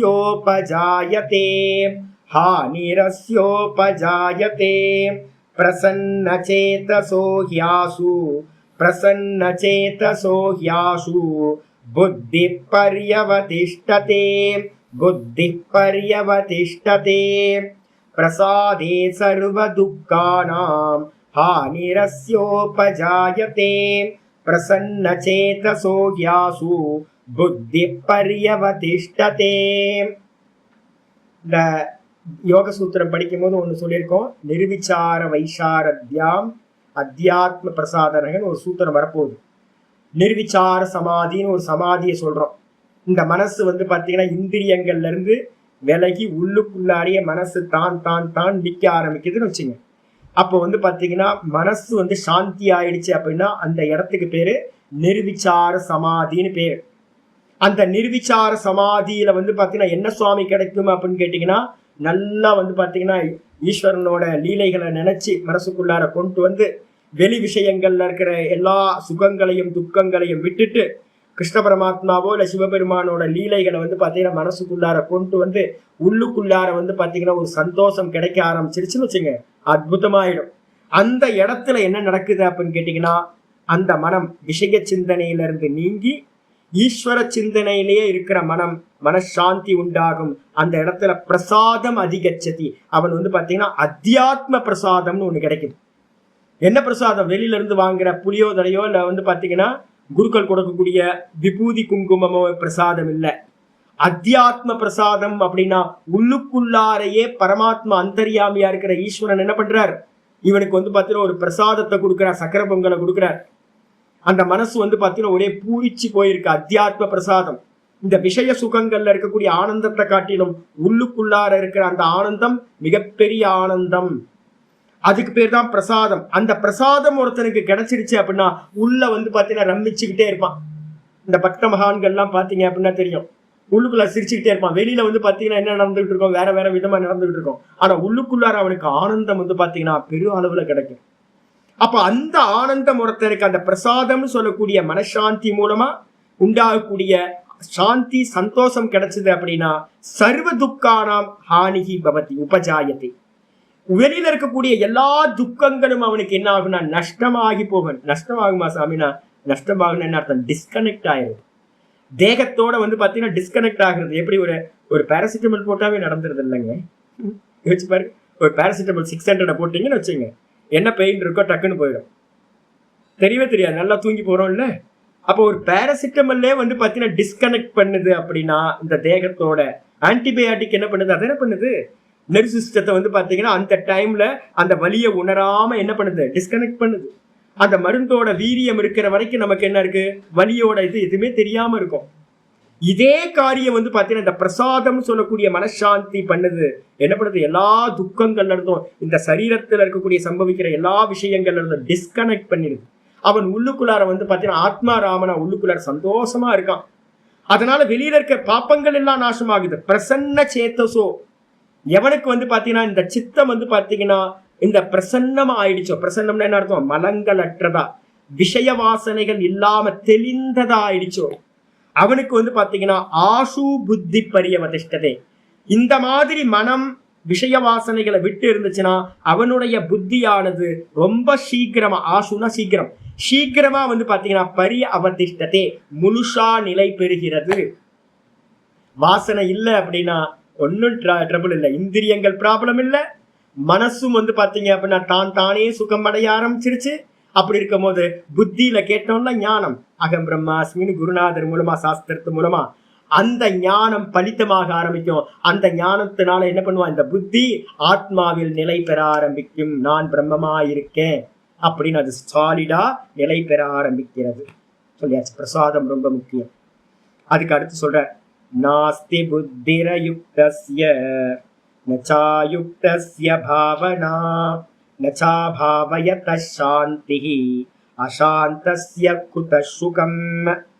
நாஸ்தி புத்திர அயுக்தஸ்ய, அயுக்தன், யுக்தன் அப்படின்னா இந்திரியங்களையும் மனதையும் அடக்கியவன் யுக்தன், யோகி. யுக்தன் அப்படின்னா யோகி. எவன் வந்து பாத்தீங்கன்னா இந்திரியத்தை அடக்கிறதுக்கும் மனதை அடக்கிறதுக்கு தாங்க யோகம், வேற எதுவும் இல்லை. யோகம்னாவே என்ன அர்த்தம், பின்னாடி 6வது சாப்டர் சொல்ல போற. யோகம் அப்படின்னாவே என்ன அர்த்தம், ஆத்ம சம்யம யோகம். ஆத்மால வந்து இந்திரியங்களையும் இந்திரியங்களை மனதில் அடக்கி, மனதை புத்தியில் அடக்கி, புத்தியை ஆத்மாவில் நிலை பெற செய்யறதுக்கு நம்ம என்னெல்லாம் பண்றோமோ அபியாசங்கள், பயிற்சிகள், அது எல்லாத்துக்கும் பேர் யோகம்னு பேரு. எவன் வந்து பாத்தீங்கன்னா யுக்தனா இருக்கானோ அவனுக்கு பேரு யோகின்னு பேரு. எவன் யோகி இல்லையோ அவனுக்கு பேரு அயுக்தன், அயோகின்னு பேரு. இங்க ஆச்சாரியர் சொல்றார் அயுக்தஸ்ய. அயுக்தஸ்யனா எவன் வந்து பாத்தீங்க அப்படின்னா இந்த இந்திரியங்களையும் மனதையும் அடக்காதவனா, யோகத்து மூலமா அடக்காமல் இருக்கானோ அவனுக்கு வந்து பாத்தீங்கன்னா புத்தி அஸ்தி, அவனுக்கு வந்து பாத்தீங்கன்னா புத்தி இருக்காது. என்ன புத்தி, அகம் பிரம்மாஸ்மின்ற புத்தி உண்டாக. அப்ப நான் பிரம்மமா இருக்கின்ற புத்தி உண்டாகாதவனுக்கு நச்ச அயுக்தஸ்ய பாவனா, இந்த அறிவு வந்து உண்டாகாது. உண்டாகாதவனுக்கு என்ன இருக்கும் அப்படின்னு கேட்டீங்கன்னா பாவனை செய்ய முடியாது. நான் சொல்லியிருக்கேன், மனம் சுத்தியாகும், இவன் வந்து அகம் அகம் அகம்ன்ற அந்த ஸ்புரணம் வந்துடும். அந்த ஸ்புரணம் வந்தவன் என்ன பண்ணுவான், பாவம் பண்ண வேண்டி இருக்கும். என்ன பாவம், அகம் பிரம்மாஸ்மின்னு பிரம்மர கீட்ட நியாயம் சொல்லுவோம். பாவிக்கிறது, நான் பிரம்மமா இருக்கேன், நான் பிரம்மமா இருக்கேன், நான் பிரம்மமா இருக்கேன் பாவிக்கிற தன்மை. அதுதான் நிதித்தியாசனத்துல நடக்கக்கூடிய லாஸ்ட் வந்து ஒரு காரியம். லிமிட்டா இருக்கிறவன் தன்னை வந்து அன்லிமிட்டா பாவிக்கிறது. ஜீவனா இருக்கிறவன், ஜீவாத்மாவா இருக்கிற அந்த ஆத்மா, சுத்த ஜீவாத்மா என்ன பண்ணுது, தான் பிரம்மமா இருக்குன்னு பாவிக்கிறது.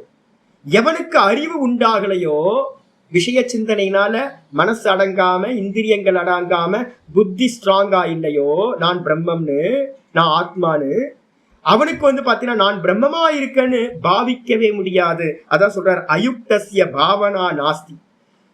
கண்ட்ரோல் பண்ணாதவனுக்கு, இந்திரிய மனசை கண்ட்ரோல் பண்ணாதவனுக்கு பாவிக்க முடியாது நான் பிரம்மமா இருக்கேன் அப்படின்னு. நச்ச அபாவயதா சாந்தி, பாவனை செய்யாதவனுக்கு மோட்சம் என்று சொல்லக்கூடிய சாந்தியானது கிடைக்காது. பிரம்மபாவம் பண்ணி தான் பிரம்மமா ஆனாதான் அவனுக்கு மோட்சம், தான் தானா எஸ்டாப்ளிஷ் ஆகிறது நடக்கும். அப்ப பாவிக்காதவனுக்கு மோட்சம் கிடைக்காது, சாந்தி, மோட்சம் சொல்லக்கூடிய நிரந்தர சாந்தி கிடைக்காது. அசாந்தஸ்ய குத சுகம், இது மாதிரி தான் தானா எஸ்டாப்ளிஷ் ஆகாதவனுக்கு மீதி இருக்கவங்க எல்லாரும் என்னது, சம்சாரி. அப்ப யோகத்துல நின்னவனுக்கு அந்நியமா மற்றவங்க எல்லாத்துக்கும் வந்து பாத்தீங்கன்னா சுகம் கிடைக்கவே கிடைக்காது. எவ்வளவு பெரிய பரோட்ச ஞானியா வேணா இருக்கட்டும், துக்கம் வந்து போயிட்டே தான் இருக்கும். சுகமும் துக்கமும் வந்து போயிட்டு இருக்கும். அவனுக்கு சாந்தி உண்டாகவே உண்டாகாது அப்படின்னு 66வது ஸ்லோகத்தை சொல்லி முடிக்கிறார். மீதி என்னமோ நாளைக்கு கிளாஸ்ல பார்க்கலாம். ஓம் பூர்ணமத பூர்ணமிதம் பூர்ணாத் பூர்ணமுதச்யதே பூர்ணஸ்ய பூர்ணமாதாய பூர்ணமேவாவசிஷ்யதே. ஓம் சாந்தி சாந்தி சாந்தி. ஹரிஹி ஓம் ஸ்ரீ குருभ्यो நமः. ஹரிஹி ஓம். கீதா சாஸ்திரமிதம் புண்ணியம் யः படேத் பிரயதः புமான் விஷ்ணோ பதமவாப்னோதி பயசோகாதிவர்ஜிதः. கீதாத்யஜனசீலஸ்ய பிராணாயாம பரஸ்ய ச நைவ சந்தேஹி பாபானி பூர்வஜன்ம கிருதானி ச. மலநிர்மோச்சனம் பும்சாம் ஜலஸ்நானம் தினே தினே சக்ருத் கீதாம்பசி ஸ்நானம் संसारमलनाशनं गीता सुगीता कर्तव्या किमन्यै शास्त्रविस्तरैः या स्वयं पद्मनाभस्य मुखपद्मात् विनिश्रुता भारतामृतसर्वस्वं विष्णो वक्त्रात् विनिश्रुतं गीता गङ्गोदकं पीत्वा पुनर्जन्म न विद्यते सर्वोपनिषदो गावः दोग्धा गोपालनन्दनः पार्थो वत्ससुधीर्भोक्ता दुग्धं गीतामृतं महत् एकं शास्त्रं देवकी पुत्रगीतम् एको देवो देवकी पुत्र एव एको मन्त्रस्तस्य नामानि यानि कर्माप्येकं तस्य देवस्य सेवा इति श्रीमद्भगवद्गीतामाहात्म्यं सम्पूर्णम्। ओम श्रीकृष्णाय परमात्मने नमः। श्रीकृष्ण कृष्ण कृष्ण। हरि ओम जी, हरि ओम। ஞானம் ஞானம் ஞான நிஷ்டை நல்லா புரிஞ்சுக்கணும். ஞானம் ஞான நிஷ்டை. வெறுமனே ஞானம் மோட்சத்தை கொடுக்காது, ஞான நிஷ்டை தான் மோட்சத்தை கொடுக்கும். அதை நல்லா புரிஞ்சுக்கணும். ஹரி ஓம், ஹரி ஓம், ஹரி ஓம், ஹரி ஓம்.